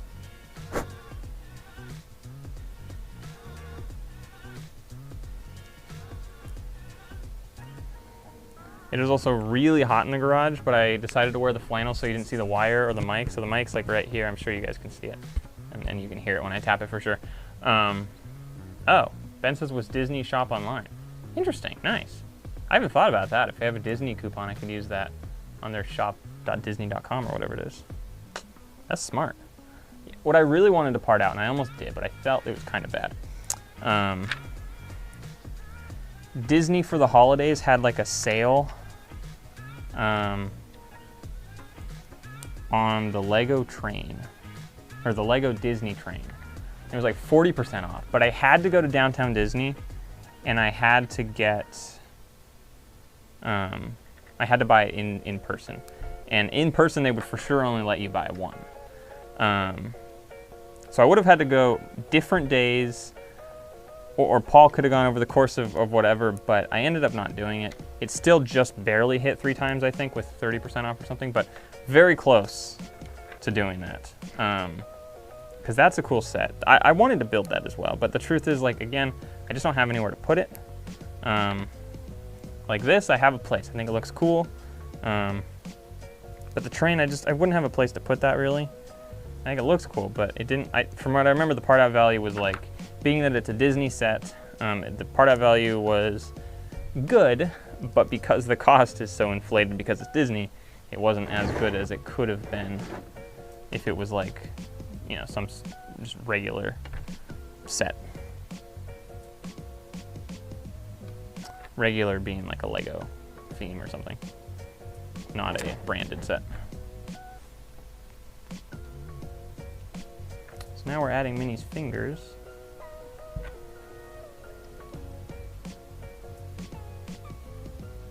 I do have to say, I've been looking at the Mickey, and the weirdest thing for me are the hands. They don't look horrible when it's far away, but if you look close at all and you think like, oh, that's cool, the hands are weird. The hands are bizarre in my opinion. But here's Minnie's torso so far. Yeah, torso, feet, hands, everything except the head. And now with bag number 8, we're gonna build the head. Oh, okay. Bag number 9 are the accessories. So the, I don't know if the guitar or ukulele and the camera and the book. That's what bag number 9 is. That's why it's so small. Okay. Oh, and I assume the flowers she holds in her hand are part of the accessories as well. And that's why bag number 8 is still a little bit large, because bag number 8 is her head. There's actually 2 bag 8s. A small one and a big one. And then of course the small bags that come in the big bag. That's my least favorite thing about parting sets out, is the small bags and the big bags. I hate these. These are the worst when you're parting stuff out, in my opinion. But yeah. Ben says the Ecto 1 part out was probably my worst purchase. I feel like you said that either last week or a couple weeks ago. You said that about at some point. You said it just didn't do anywhere near what you were hoping for or something like that. Which is kind of interesting because I would have thought, maybe not though, that those pieces would like be in demand because they're, is everything nothing's printed probably, it's all stickers I bet you. But yeah, I would have thought those would have been better.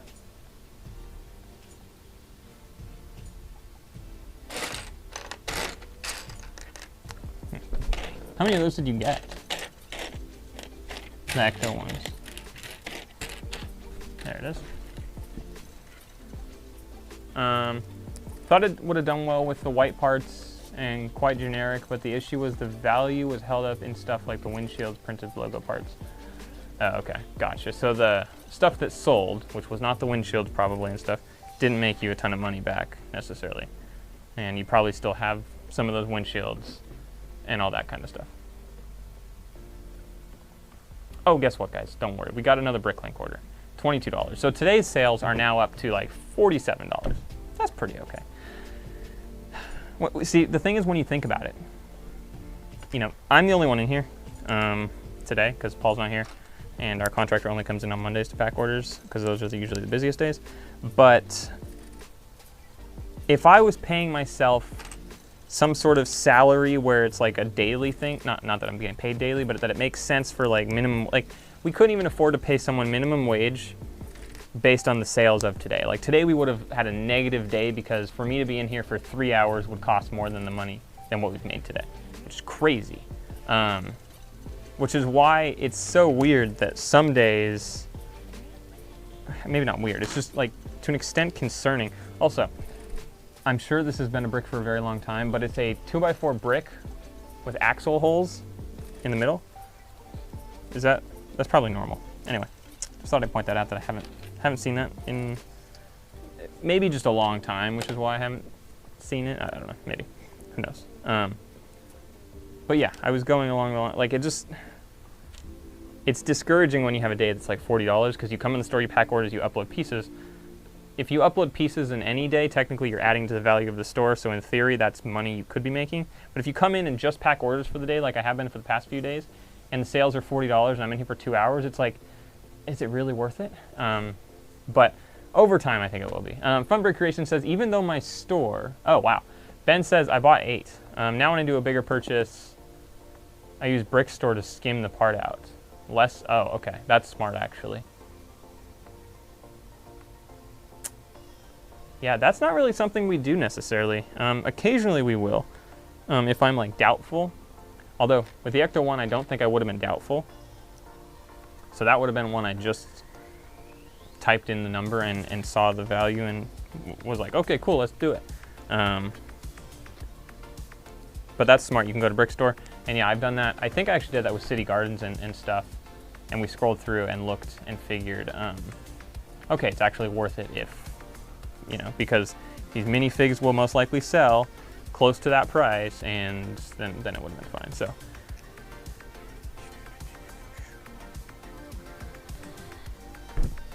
Well. Bought 8. Yeah, that's disappointing that you got 8 of those.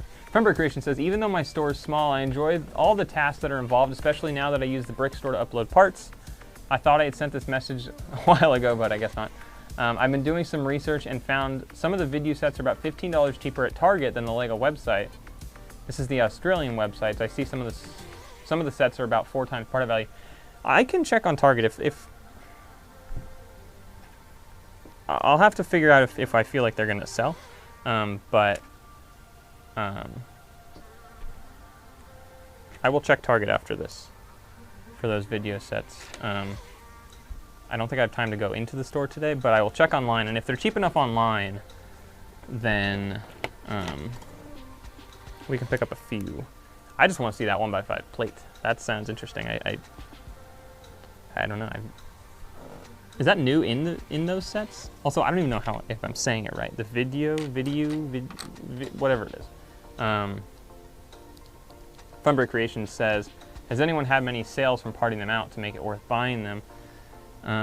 Yeah, if anyone here, I know Ben just parted them out, I think he said today, so I'm sure he hasn't seen a sale yet directly from them.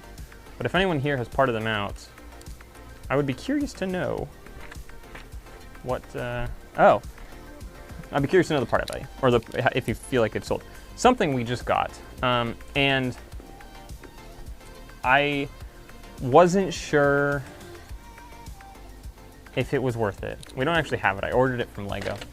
I ordered the map, the world map finally, and I only got one, and we're gonna part it out, and it adds 20 lots to our store, which is actually pretty good, considering there's only like 30 something lots, I think, for the whole set. So if it adds 20, not bad.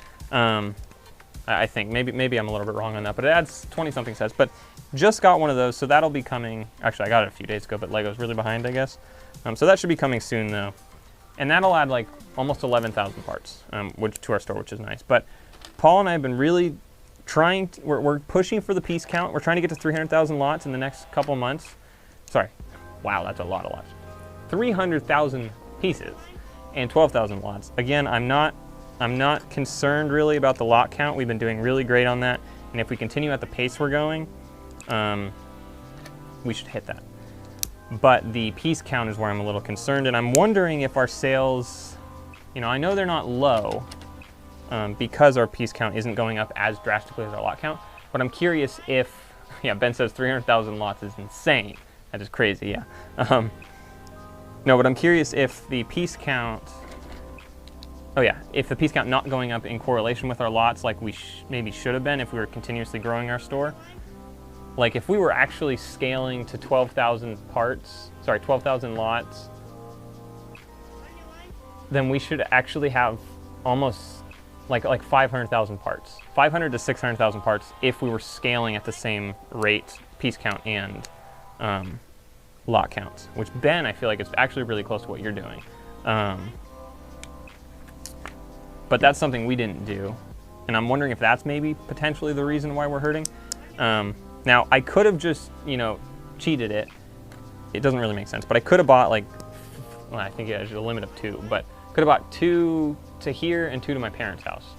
And we could have got 4, and we could have added 50,000 parts, and then we'd be fine to hit that 300,000 piece count goal. But I feel like that, you know, I'd prefer not to hit the goal and be smart about buying and stuff.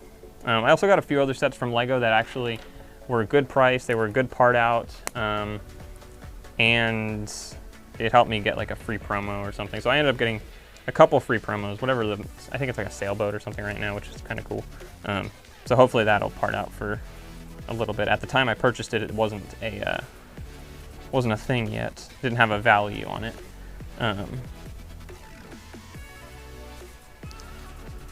So who knows if it's a good value or not, but bought it.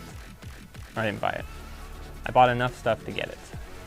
But I ordered it like days ago. Probably like, oh, Paul was still in town. Oh, I ordered it like Monday. It's funny because I told Paul on Monday, and then I told him again like Tuesday. And it wasn't until Tuesday that it registered with him, and he was like, oh, cool. But I told him Monday, and he just like, I don't even know, it's so weird. But yeah, they're very slow currently with their turnaround, getting stuff out of the warehouse. Ben says, I try to add 30,000 parts and 500 lots a month. That's good if you're trying to do monthly. We've been trying to get to that goal for, I think, since like June. And we didn't really announce that goal because we weren't sure if it was possible. But I think if we do monthly goals like you, try to add 500 new lots and a certain amount of pieces, and it's more consistent like that, that'd probably be better in the long run for us than doing what we're doing right now, which is like one goal for a 6-month period. Although I guess in theory it kind of balances out. Maybe not though, I'm not entirely sure. But I like the monthly goals. What we've realized is that when we set that goal, it totally helped us, for whatever reason, be motivated to achieve it. So once this goal, once we hit it or miss it or whatever, there's going to be another goal. We just have to figure out what's a realistic goal, what's a goal that makes sense for the business and everything. And when we get there, obviously we will share it and stuff, but it's exciting because then that goal that we're looking towards, for whatever reason, it's just motivating. I don't know why, actually. But it's like this push to get to this goal. And if you get there, then in theory, you know, Paul wanted to incentivize it. It was a funny conversation, actually. He's like, yeah, what if when we hit the goal, the company buys us dinner? And it was like a cool concept and stuff, but then when we really went through it, we're like, well, you know, it doesn't matter if the company buys us dinner, because, you know, that's $40 or $60 or whatever. You know, maybe it was a really nice dinner, it was $200 or something. It doesn't make sense then that we're pushing for this goal, because it's just costing the business money, actually. But the goals that the thought of setting up the goals was really good. Oh no, I just ripped my instructions a little bit. That's unfortunate. Okay, last time I forgot to put these little pieces here, and now I remembered.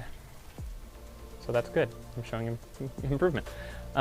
Cynthia says, my order took 13 days to ship. Wow, 13 days to ship. Was that 13 days when you received it, or it took them 13 days to just get it to UPS or whatever, or FedEx? Who do they use? I think they use UPS.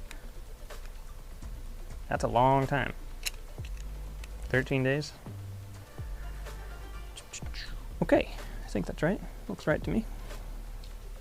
This is Minnie's head, again, that we're working on. Yeah, Ben says it's not a hard limit or a hard goal, but just something to aim for, the 530,000. That's pretty good. Thunder says the sailboat part's out for 50 bucks. Got one too. I think I'm gonna hold on to it for an investment set. Nice. Yeah, we don't really hold on to investment sets, or sets that we potentially should hold on for investment sets. Something that's really upsetting is the Slave 1 set. What was it? 20th anniversary, I think is what it was.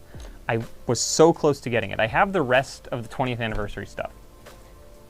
And I don't know why I never got the Slave 1 set, the 20th anniversary thing. And now, they are renaming it, or did, or whatever, and I didn't get it, which is extremely disappointing. Because if I had gotten it, the value of that alone, just because the name was changing, had like gone up so much or something already. It's like, it sucks. So I'm not really good at doing the investment stuff in terms of like holding on to Lego sets. I feel like for us, it makes more sense for the business itself to try and part it out or do whatever. So if it's $50, perfect. We have 2 of those coming. And that's $100 more parting out now that I was free, essentially. So that's pretty cool.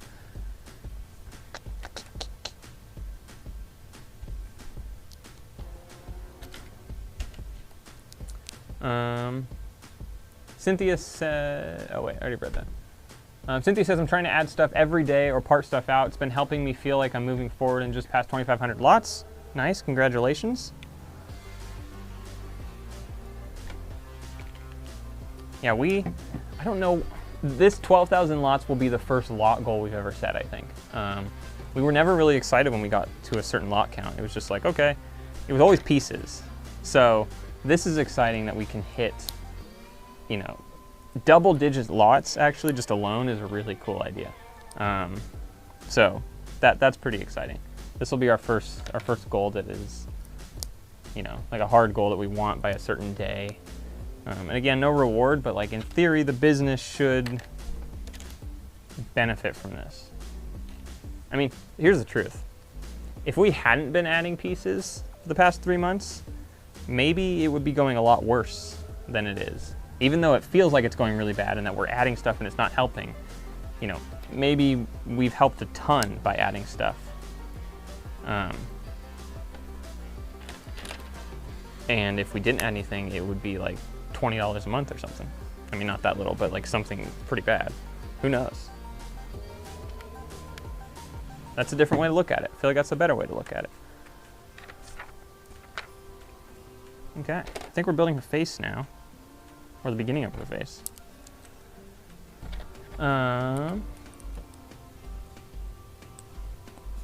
Okay, Ben says Lego investing is something I'm going to do after I feel like BrickLink has reached its full potential. That's very interesting. Yeah, I don't know that I don't know. I don't know where our business is going to go once we feel like we've hit that potential. We've discussed some things, but I don't really know.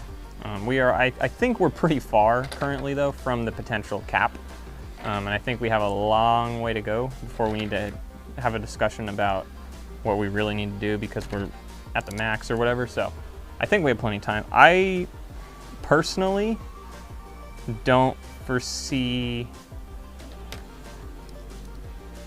I don't know. In my opinion, as a business owner, I wouldn't think, or I wouldn't really want, I wouldn't be excited about the concept of Lego investing. And I feel like part of the business and it going well is if you're excited about it. You know, I'm excited. I love the fact of growing an inventory, the fact we have an inventory this big and all that kind of stuff. I'm not excited about the concept of buying something and letting it sit for 2 years and then selling it. And maybe that's the wrong way to look at it. But for me, it's not exciting. I don't know if it's exciting to Paul. If it is, then, you know, that could be a direction this business goes as well. But currently, you know, I'm the only one on the stream, and I'm the only one speaking at the moment. Again, I don't know what Paul's intentions are. I don't foresee our, you know, just brick in the bucket, doing that. Why won't this click on?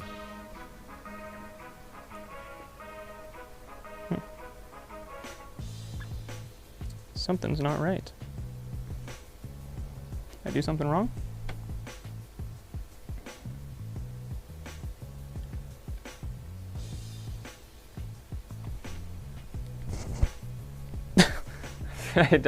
Something's not going well and I'm not sure what it is. Oh, this must need to have a plate on it or something. Wait, what?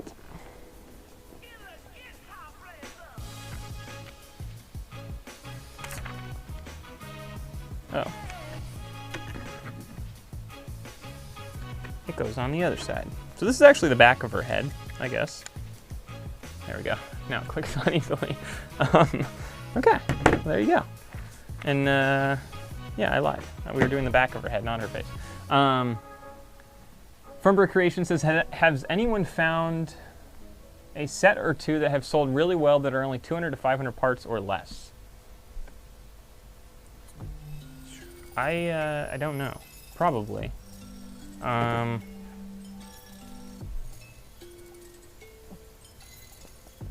to think of what we parted out.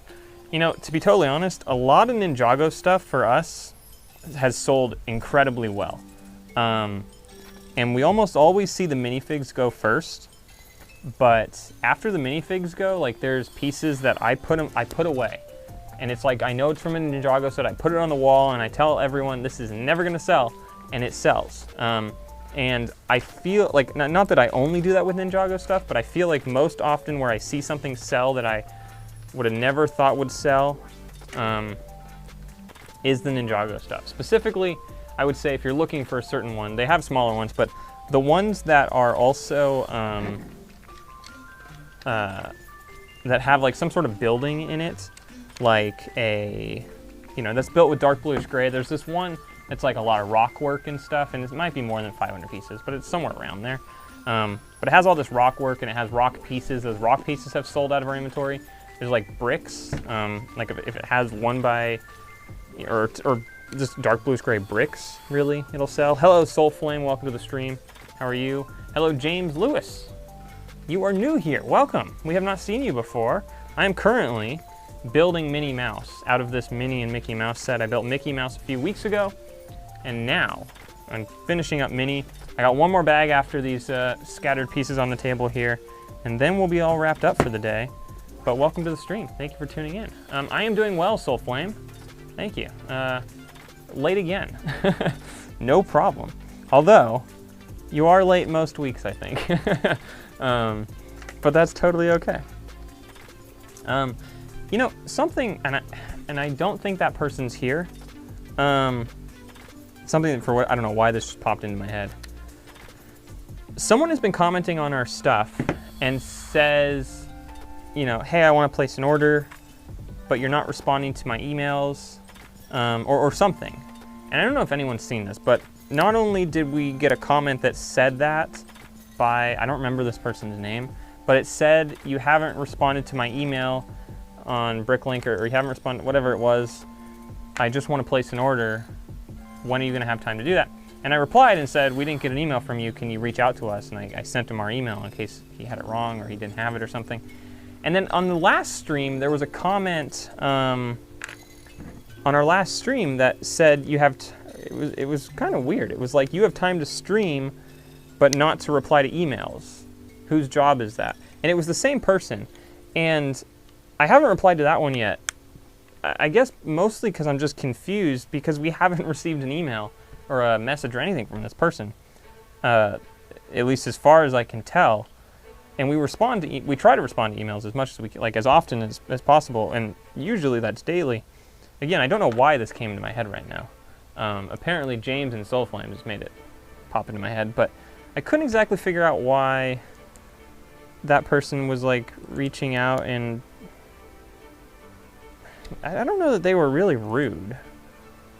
I don't think they were being rude. I think they just wanted their email answered, but I don't know. Maybe none of you have seen the comment, but it's very weird, in my opinion. Thought it was a little out of the ordinary. Okay, so now, like I said earlier, we can actually start on the front of Minnie's head, her face, because now we've completed the back of her head. So there you go. Yeah, Ben says I have a lot of ideas. Ben says Star Wars Imperial TIE Fighter did well for him. But also says lots of ideas, just a case of consolidating them and figuring out the best short and long term. Yeah, absolutely. We have some very long-term goals that I don't know, you know, I think it's a good thing to kind of dream at the moment or think of it. But right now we can't do anything to set it up for a long-term goal if we could even ever get to that goal. So who knows, but we definitely have some ideas as well. But they're out there for sure. We'll put it that way. They're unique, I guess. Or ambitious, I guess you could say. Or unique. And they're the best. They're unique and ambitious. But we definitely have a few things that are interesting concepts. For sure. But I think that's a good thing. I would say and maybe I don't mean to offend anyone or say anything incorrect or anything, but I think if you're a business owner or if you have a business and you want to grow and stuff, that's great. But if you see yourself and say, I only want to get this big, well, no, that's not bad. That's not bad at all. That's not what I'm trying to say. What am I trying to say? I need to say it carefully, because I'm not saying if you want to stop at some point and stop growing, that's bad. I think I just mean, what do I mean by this? Apparently I don't even know. Really trying to figure out where I'm going with this. I guess to me it's just a little interesting no, I guess there's nothing wrong with just wanting to stop growing, which is fine. That's just, from my perspective, I don't understand it, but there's nothing wrong with that, I guess. I'm from the perspective of like, if you can do it, or if there's a motive, I guess that's what it is. We have the motivation, at least at the moment, to really push and really try and grow this and stuff for more of a long-term goal. And I guess after a period of time doing this, you might get burnt out and stuff, and you just want to maintain what you have and no longer push for these goals that are really hard to achieve because maybe a lot of time and effort and money even goes into it and it doesn't turn out well. So if that's the case, I guess I totally get it. I'm just one of the people that I think you can just, it's good to push and try, and if you fail, hopefully you learn something, I guess, and you can try again. I don't know, maybe that's the wrong way to look at it, but that's how I look at life, I guess.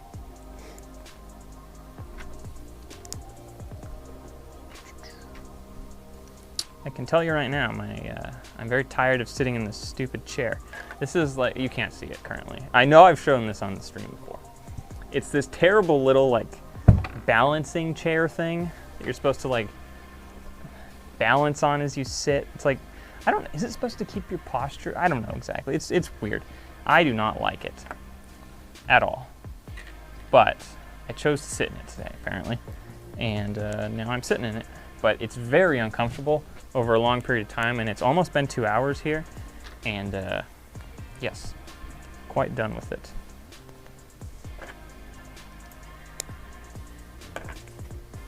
Okay, right now I think we're making Minnie's mouth. I feel like that could be the name of a dentistry office. Minnie's mouth. It's Minnie Mouse as a dentist. Minnie's mouth. Okay. Yeah, we are making the device that I believe opens and closes her mouth. Or angles her mouth at a certain angle to open and close a little bit. Okay. Yeah, now we're making the top portion like the nose mouth piece thing.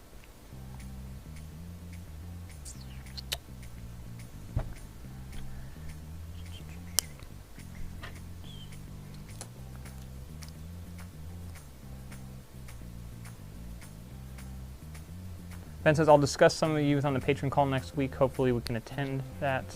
Yeah, hopefully you can as well. Soulflame says, long-term goals with regards to what? Trying to catch up on the combo. Oh, sorry. Soulflame said, I didn't realize the set was so big. It's pretty large, yeah. Sorry, I totally should have read your thing and caught you up on the conversation earlier, but we were talking in terms of like the business, I guess, and Ben had mentioned how he wants or thinks he wants to get into Lego investment once he feels that BrickLink is capped out or is at its maximum potential or whatever that might be. Currently, though, I was just mentioning that, you know, again, I'm the only one in the room at the moment, Paul might have a different concept, but I don't foresee Just a Brick in the Bucket getting into Lego investment, at least not in the near future. But again, who knows, that could totally change.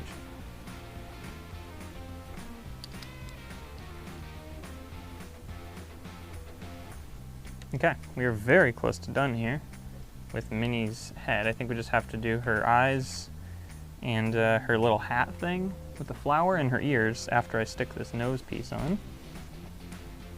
And then, just bag 9, which is all the little accessories. So that should be pretty good. Okay. Yep.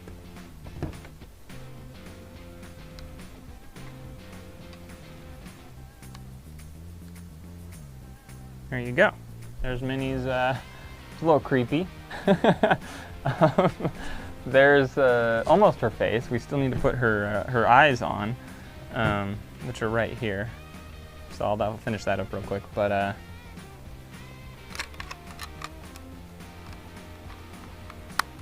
there we are. There's Minnie's head. That looks better. What do we have here? Fumper Creation says, at this stage, I don't have any goal I'm aiming for until I can some way increase the space I use for my store. I do have goals I want to achieve for my YouTube channel, though. Yeah, I think setting goals has helped tremendously with what we're doing. Yeah, I don't really have anything else to say, I guess, about that. But yeah, goals for sure are, Soulflame says that's better when I put the eyes on. I agree. But goals for sure have been very good. And I know, like we had felt that the goal we were setting, and that's why we didn't tell you guys when we set it back in like June, maybe May, but I think it was June. But there's a reason we didn't mention it necessarily, and that's because we were concerned that it was too unrealistic, and if we set it, then it was going to look bad if we didn't achieve it. But we had set what we thought was potentially possible but very unrealistic as a goal, and because we did that, every time I look over, I'm looking at the sign that says end of September, 12,000 lots, 300,000 parts. But because we had said we wanted to hit that goal, we've actually been able to do it so far, or we've been working really towards it, and I think it's going well. What, does this go on top? It must. So yeah, goals for sure have been fantastic. Apparently this whole stream we're just going to talk about goals, which is cool.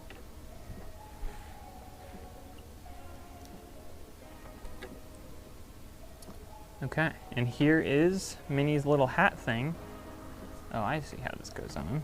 Okay, that's cool. Apparently I don't see how this goes on. Hey, there we go. Yeah, that was pretty fancy. There we go. And now we can attach Minnie's head to the torso. There you have it. Minnie Mouse is done, everyone. I still have a few accessories to build, like the guitar, which Mickey can hold, and Minnie's little flower pot or flower bouquet. So, yeah, it looks like a little book, which I think you can see, right? No. Oh, yes. There's a book there. We're gonna build the book. We're gonna build the flowers in her hand. We're gonna build the guitar and the little camera stand thing. And that is what's in bag 9. We're almost done. Soulflame says, I think goals are important for anything we do in life because it keeps us focused and gives us direction. I agree. A goal is a good thing to focus on because it gives you something, like a reason, I think. You know, because obviously you could always just say like, oh, I just want to make more money. And I guess that could be a reason. Head's getting cut off. But just wanting to make more money is not a goal necessarily. You know, it's like I want to make, in my opinion at least, you need to be more specific. You need to say, I'm going to make $10,000 this year or whatever. And then that's a goal. But then you kind of need to set sub-goals, I guess, to achieve those goals. Because, you know, I'm going to make $10,000 this year. It doesn't actually do you anything if there's not something to work towards to achieve to make $10,000. So like you need a plan and like steps to how to get there. Which for us, oh, I like that, Just Bricks. He says, a goal is a dream with deadlines. That is good. That is good. Yeah, we were definitely dreaming when we set the goal of 12,000 lots, 300,000 parts, considering we were at like 4,500 lots and under 200,000 parts, like 180,000 pieces. We were like, oh, we can, we'll try. And it worked. I mean, again, we haven't technically achieved it, but we think it's working. It's for sure motivated us a ton to get the lot count up, to, you know, finally figure out what exactly we're actually doing with used pieces, how we're gonna get some contractors involved. It's helped tremendously. So even if maybe we don't hit our goal, it has helped us immensely with just growing the business and figuring things out that we should have figured out and getting things done. So I think that's special with a goal too. If you set a goal and if you don't hit the goal, if nothing happens, then I kind of, not that there was a wasted goal, but like, you know, goals or accomplishments are even better if, even when you don't achieve them, you still got something out of it. And I for sure know we are getting a lot out of adding, like, we've actually learned a lot in terms of just, like the lot count, a lot of stuff. You know, how we need to run. Is that seriously how that goes in? No, I did it all backwards. You know, how we need to manage people, how we had to set up a payroll service. Right, we didn't have to. We figured it'd be easier as a business to have the payroll service that is something we can easily track at the end. So like, even though technically, we've not necessarily hit that goal yet. We know so much more already than we would have if we didn't even try for that goal. Hopefully that kind of makes sense. I don't know where I'm going with this.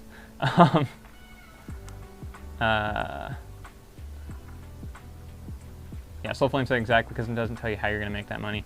Nothing gets lost. The learning experience will be with you for the rest of your life. Yeah, Ben says, I'm always learning with the store, which is awesome. I love that part of it. And then Dunder Mifflin Brickco says, how often is it to make a mistake? Let me put this in Minnie's hand first, and then I'll answer your question. I feel like I need to focus on this. There we go. Got some flowers in her hand. Ba-boom. Dunder Mifflin Brickco says, how often is normal to make a mistake? I've had what seems more customers than normal saying they're missing parts. However, I'm suspicious that I packed the order properly, but they lost the part. So for us, for a period of time there were a lot of mistakes being made. Like we had figured that it was 6 or 12, and I don't remember which one. I think it was probably 6. We'd figured that 6% of orders that go out of our store come back with some sort of mistake, or we get an email about there being a mistake, which is, was it 6? Maybe it's 12. I don't know. I don't remember. I think it was 12, and a normal for this size business would be 6, maybe. Maybe that's what it is. I don't remember now. Anyway, we had, for a period of time, a lot of mistakes. Like, almost every single day we were coming in, and there'd be an email that said, hey, I have these things, but I'm missing this part. Or the quality of this part. That was something that was a little frustrating, I guess, was the quality thing. People, we couldn't figure out, you know, for a short period of time, what quality people were looking for. Because we thought our quality standards were very high. Apparently they weren't. The truth is we haven't really changed it. We've just been more, I guess that's changing our quality standards. We've been a little more particular when we're looking. You are right. The flowers are in the wrong hand, James. Thank you. Correct. Dang, I will switch that. But for a period of time, we had a lot, we had a lot of errors. And by a lot, I mean probably, there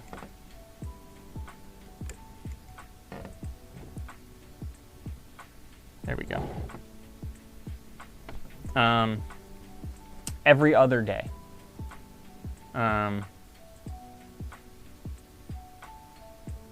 Soulflame, I think I meant quality of used parts, yes, but also I think I might have been also saying quality when I meant just there being an error. But initially when I started the conversation, I meant quality in terms of us sending out used parts, which was part of, I think, why the quality or the error rate for us was higher, because we were starting with used. So a few people weren't happy with what we were sending them. So that's something. Okay, I need to apply some stickers here. Ben says, I get about 1 to 2 issues a month between missing parts or lost in the mail. Usually 1 issue and 1 lost. Okay, I can't say we've had a ton of lost mail. That's only happened maybe 2 times in the past year and a half-ish. So that's not common for us. Issues in terms of missing a part, I would say probably happen currently 2 to 3 times a month.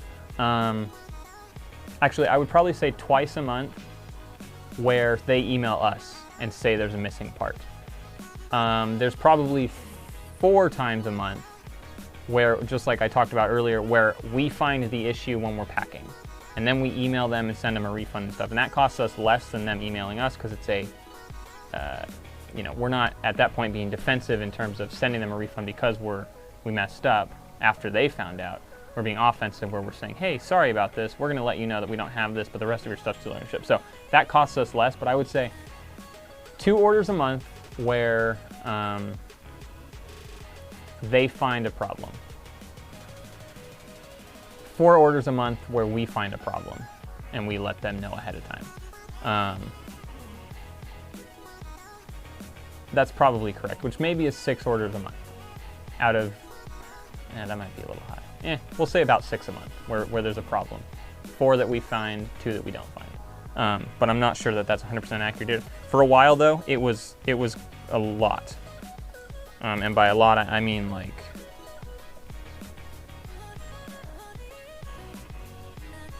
I mean 3 times a week for a month or so there, and that's when we realized, okay, something's wrong here.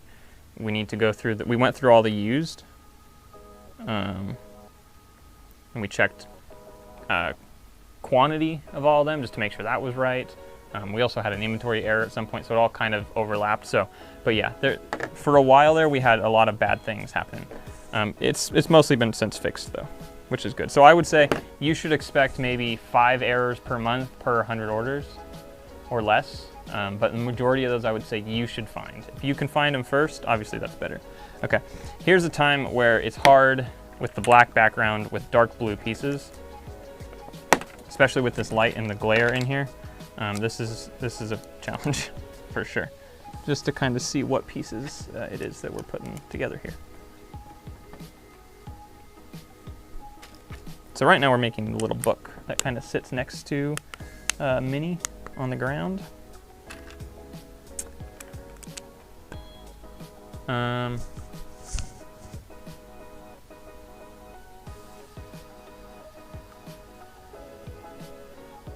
Ben says, do you think it's one of the consequences of outsourcing the sorting of used parts? We've actually never sorted used pieces, like Paul and myself. So I wouldn't necessarily say that it's a consequence of us sending that out, because I would say that I mean, technically we have always sent out used. Sorry, I got to apply a sticker. Give me a moment. I'm pretty good at applying stickers apparently, but now this last one goes terrible. Shouldn't have said that.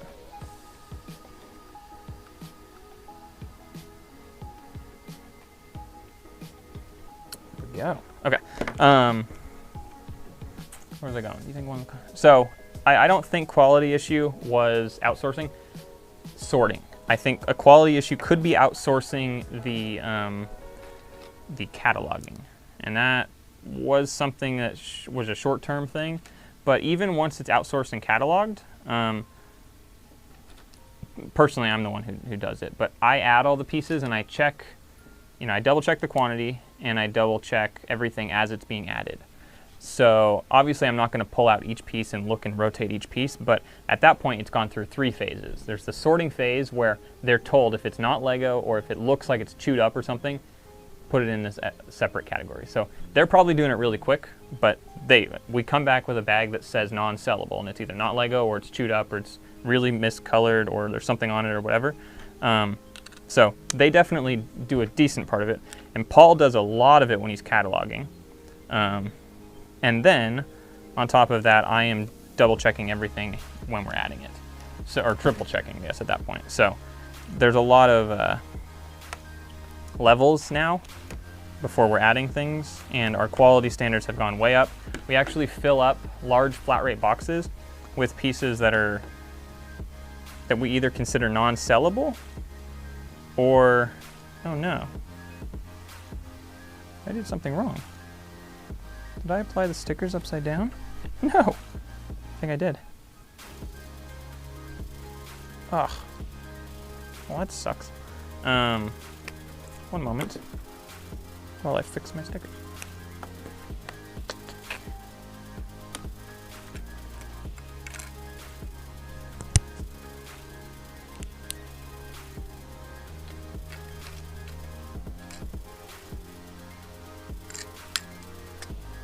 It's kind of a cool design for this book though. I have to say I like it.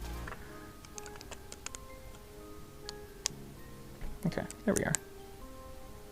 Yeah, now it's right. And there's the book. What did I say? What was I saying? My mic is falling out of my pocket. I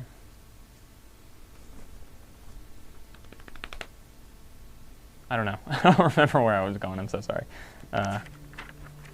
Okay, now let's build the camera. We've got the camera and the guitar, and then we're finally done with this, guys. We can wrap up the stream then. I'm sure everyone is inching to go home, and they feel, for whatever reason, locked in. You're probably at home though. But if you're not at home watching this, where are you? That wasn't, that sounded like a very weird philosophical question. That wasn't what I was asking. I was just trying to ask actually, where are you if you're not at home? But that's not how it came out at all. But yeah, if you're not watching this at home, where are you?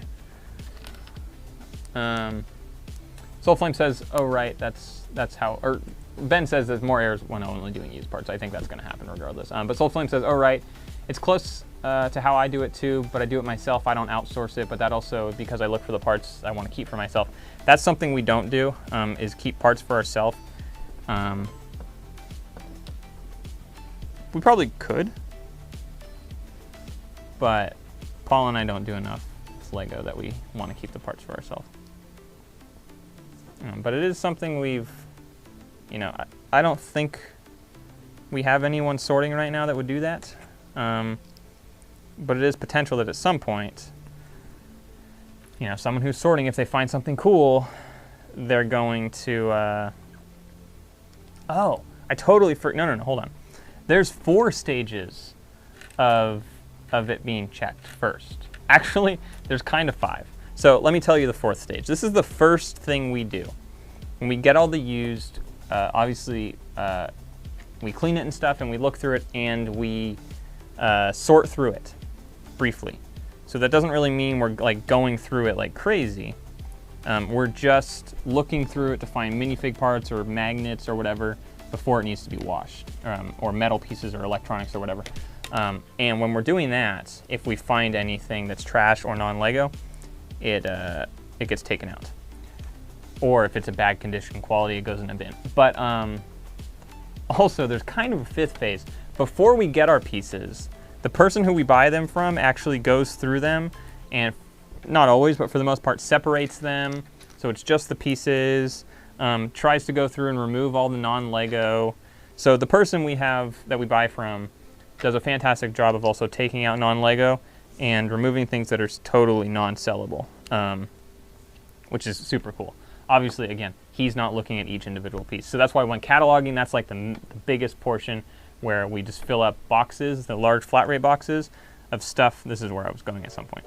We fill up the large flat rate boxes of things that are just not up to standard in terms of what we want to sell, or what we're willing to sell, or if we feel that we need to clean it. Not just like rinse it off, but clean it in terms of like soak it in hydrogen peroxide or something because it's way too yellowed and it's a white piece, or it's light bluish gray and it looks too much like light gray, but it's clearly not light gray. Whatever that might be, that goes in a separate bin. We don't feel like it's worth our time. This could be something we're incorrect about, but we don't think it's worth our time to spend the money for hydrogen peroxide and go clean it and stuff when we just kind of want to be doing it in volume. So what we're going to do is we're going to sell these large flat rate boxes for like 30 bucks or something. And it's like 10 pounds almost. Depends on the box, I think, but it's almost 10 pounds of Lego, and so it's like, what, $3 a pound roughly, and it's not all sellable. Some of it's chewed on and stuff, but some of it's just stuff that needs to be, you know, cleaned up a little bit more, or whatever it might be. And so that's something we've thought about, is selling those, you know, maybe not $30, maybe like, I don't remember how much it is to ship one of those, but, you know, clean it up, or send it to someone who is willing to spend a little bit more time to clean it up, or whatever it might be. So that's something we've thought about. I know Just Bricks, I think you contacted Paul at one point about that. But currently we have a couple of those that are full, and then there's one that we just started again.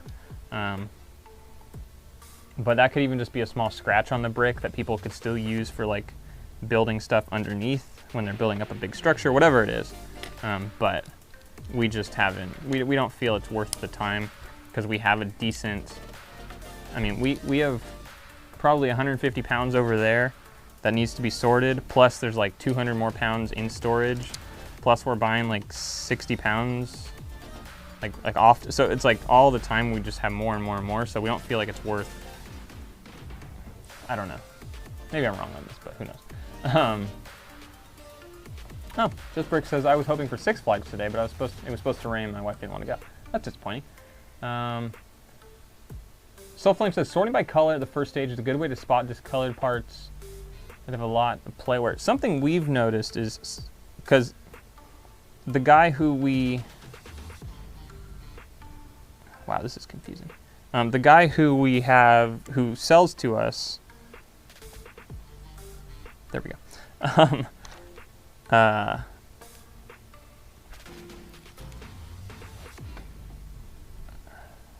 Shoot, what was I thinking?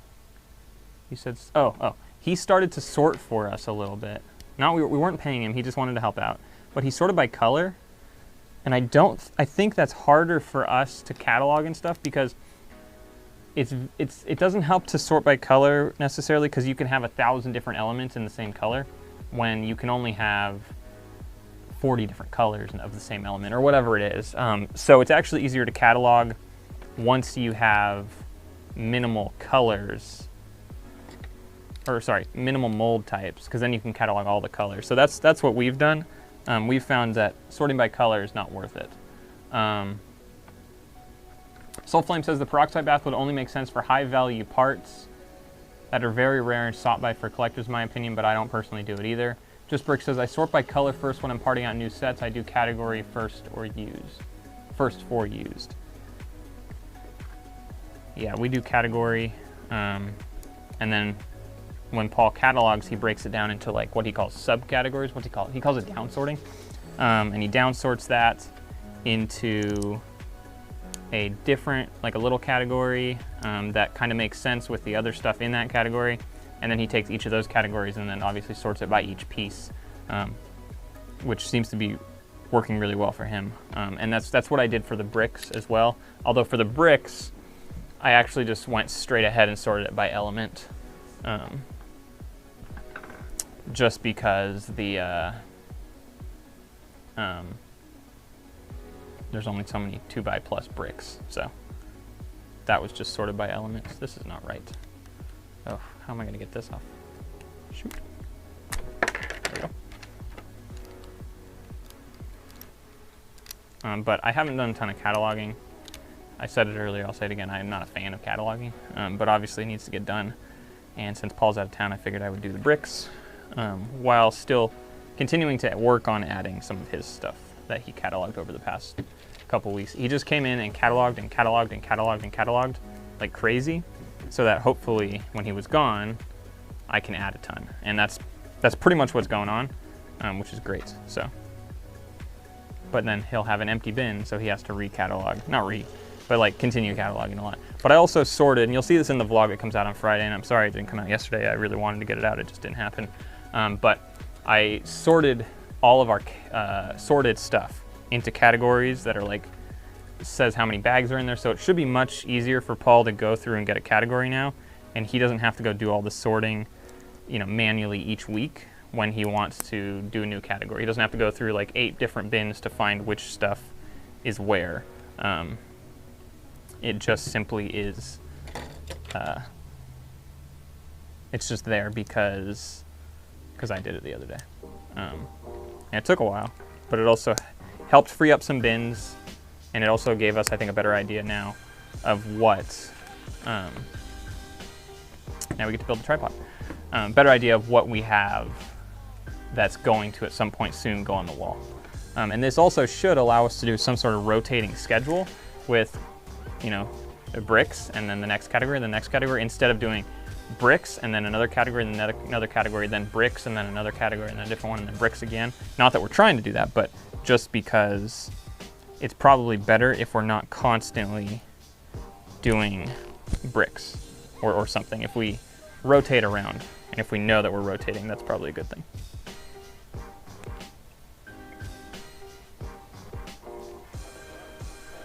There we go.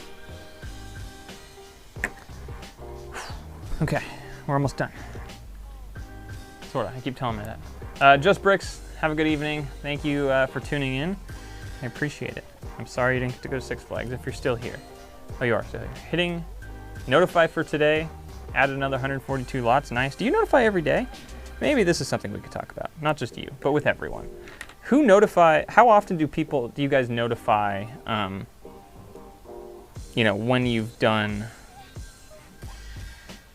or when you've added things. Because currently we have like 650 something lots that need to be, or 600 something, I don't know exactly what it is, that need to be notified. But I feel like notifying too often is like, I don't want to say rude, but it's like a problem. You know, excuse me.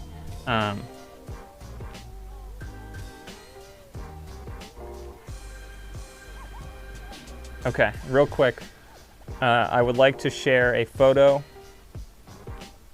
No one's gonna be able to see it.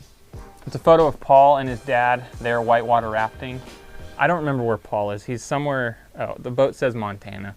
Maybe he's in Montana, maybe Idaho, I don't know. But he's having a lot of fun. I just thought I'd share that. I don't think you could see that whatsoever, but okay, so Ben says at the end of every day,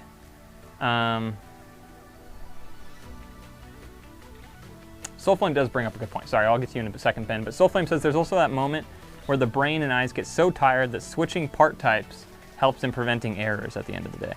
And that is very true. That is 100% true. But Ben said, at the end of the day, if I've had a lot, that's good. No, he said if I've added very little, I don't usually bother and wait until it hits over 100. Okay. Yeah, I don't know the last time that we've added stuff, not to brag or anything, but that it hasn't been over 100. Pretty much consistently now when we're adding stuff on a day, for the most part, we're adding over 100 lots that day. I think we actually need to in order to get to our 12,000 lot goal. Not quite. Close though. We need to add almost 100 lots a day. If I sit on my leg, the chair has to go down, or my head's out, but it's a huge mess. Yeah, added a lot, exactly. Yeah, okay, over 100. Funbreak Creation says, I notify every time after I've added parts.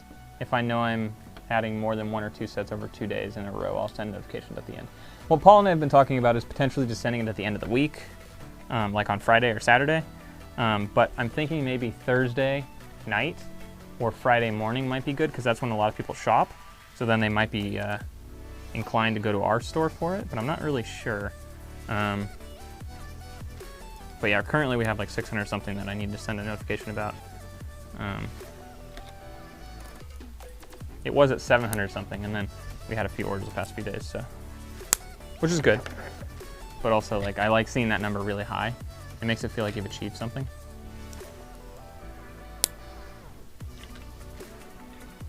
Okay, we're almost done. I keep telling myself that. Thank you to everyone who's still here. I appreciate it. There's still 14 of you. That's crazy. Not 14 people chatting, but we got Soulflame, Just Bricks, Fun Creations, Ben, Just Bricks. You haven't left yet. You said you were gonna leave. Store status now at 91,384 items in 250 lots. Nice. Usually notify when I'm done for the day, but sometimes I add more after that and then hit it again. Ben says, I work full time, so I don't add every single day. I spend 1 to 2 days a week just adding stuff, then maybe some evenings I'll do a small set. So if I do a small set, it's not worth notifying. Yeah, no, that totally makes sense. And Soulflame says, I don't add that frequently, but when I do, I empty my entire catalog, re-upload everything with Brickstore, and then BrickLink sees all the parts as newly added and sends that email out. Interesting. Interesting for sure. Ben says today I added 380 lots, which is great. That is really great. That was really good. All right, Just Bricks, have a good evening. Thanks for tuning in. We'll see you maybe next weekend.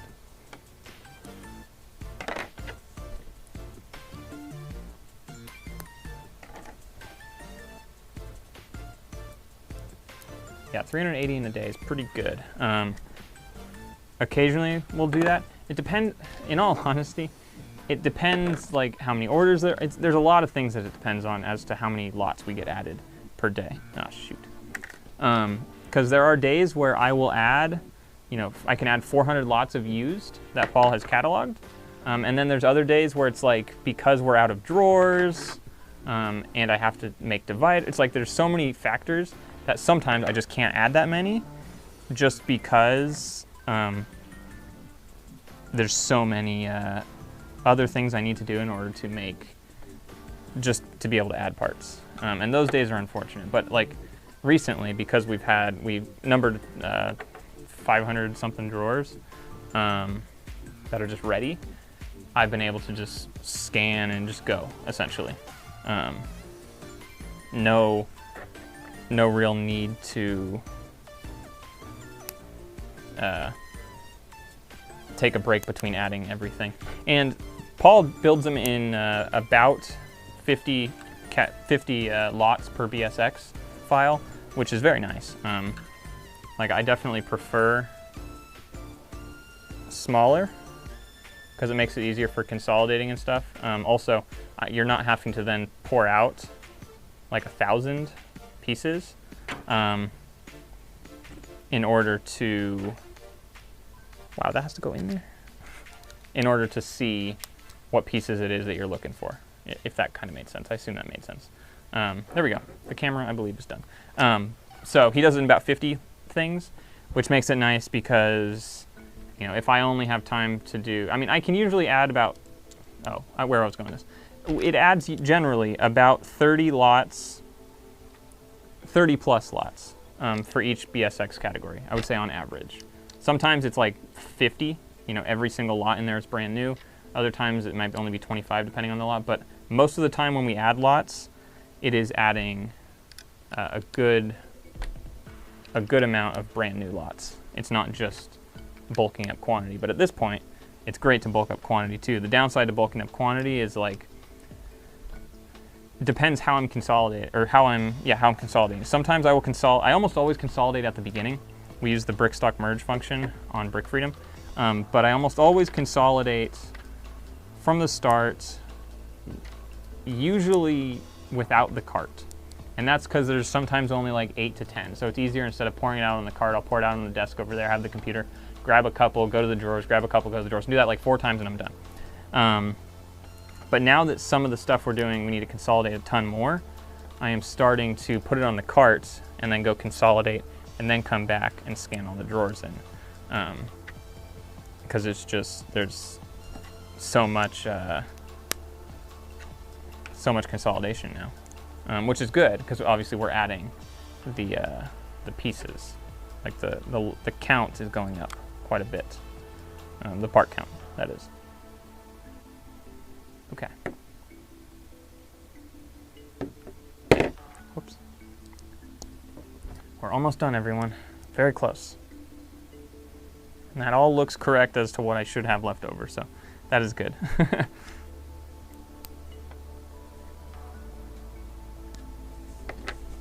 Okay, here's Mickey's guitar,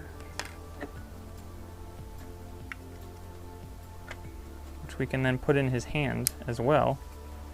And I'll be sure to put it in the correct hand this time, not in the wrong hand. I don't remember who said that, but I did something wrong. Ben says slowly approaching 400,000 parts. Adding this, that's why I'm adding all the small plates. Gotcha. Dunder Mifflin Bricko says, have you guys looked into getting a bag sealer? Just got one so I can reuse Lego Factory bags. It's pretty cool. I haven't used it to ship orders yet though.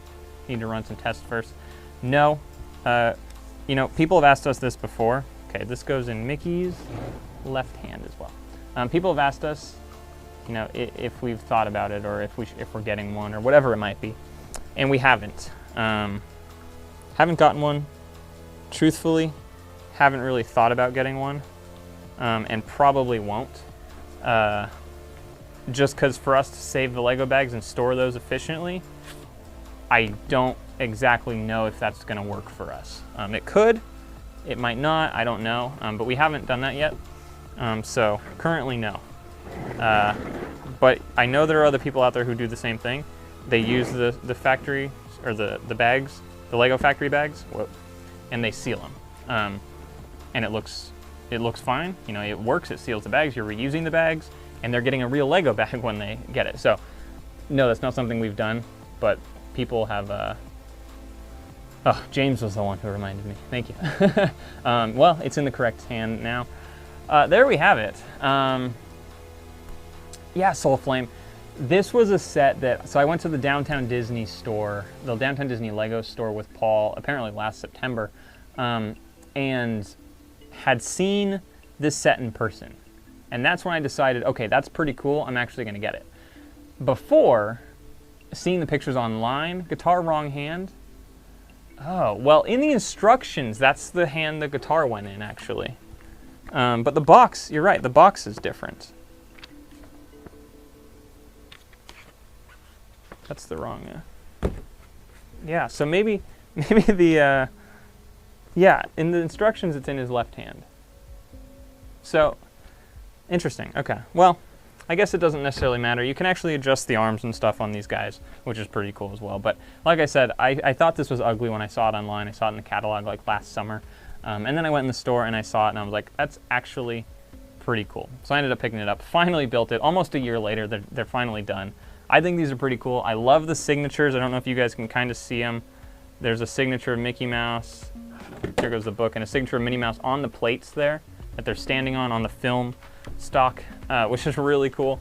So yeah, this is a pretty cool set actually. I really like it. And I have a great place in the house for this, which is awesome. Yeah, thank you guys so much for watching. It's been about 2.5 hours. This is a little longer than I really wanted to go, but hopefully you enjoyed this. I know we have only a few people left, 15 of you according to my numbers on this screen over here. But thank you guys so much. Like I said, hopefully you've enjoyed this. I know there's a lot of good conversations, I think, and being just me, it's kind of hard to stream alone when you don't have someone next to you to bounce things off of. And by the end of it, my throat definitely hurts because I've been talking for 2.5 hours now, almost straight. I taught a summer workshop. I've actually taught it for like 5 years now, but last summer I taught it online. And teaching it online, because it's not in person, it was a summer film workshop. Usually in person, there's cameras you're giving them. There's a lot more hands-on stuff, but online, because it wasn't hands-on, I had to talk and talk and talk and talk for hours. And every day, by the end of the day, my throat would hurt, and I'm like, I know I'm getting sick. And last summer, it was really bad if you were getting sick. So yeah, that's kind of how I feel at the end of the stream, not having Paul or Kyle with me to bounce things off of. But thank you guys so much for tuning in. Hopefully you enjoyed it. And we will see you all next week in the next stream.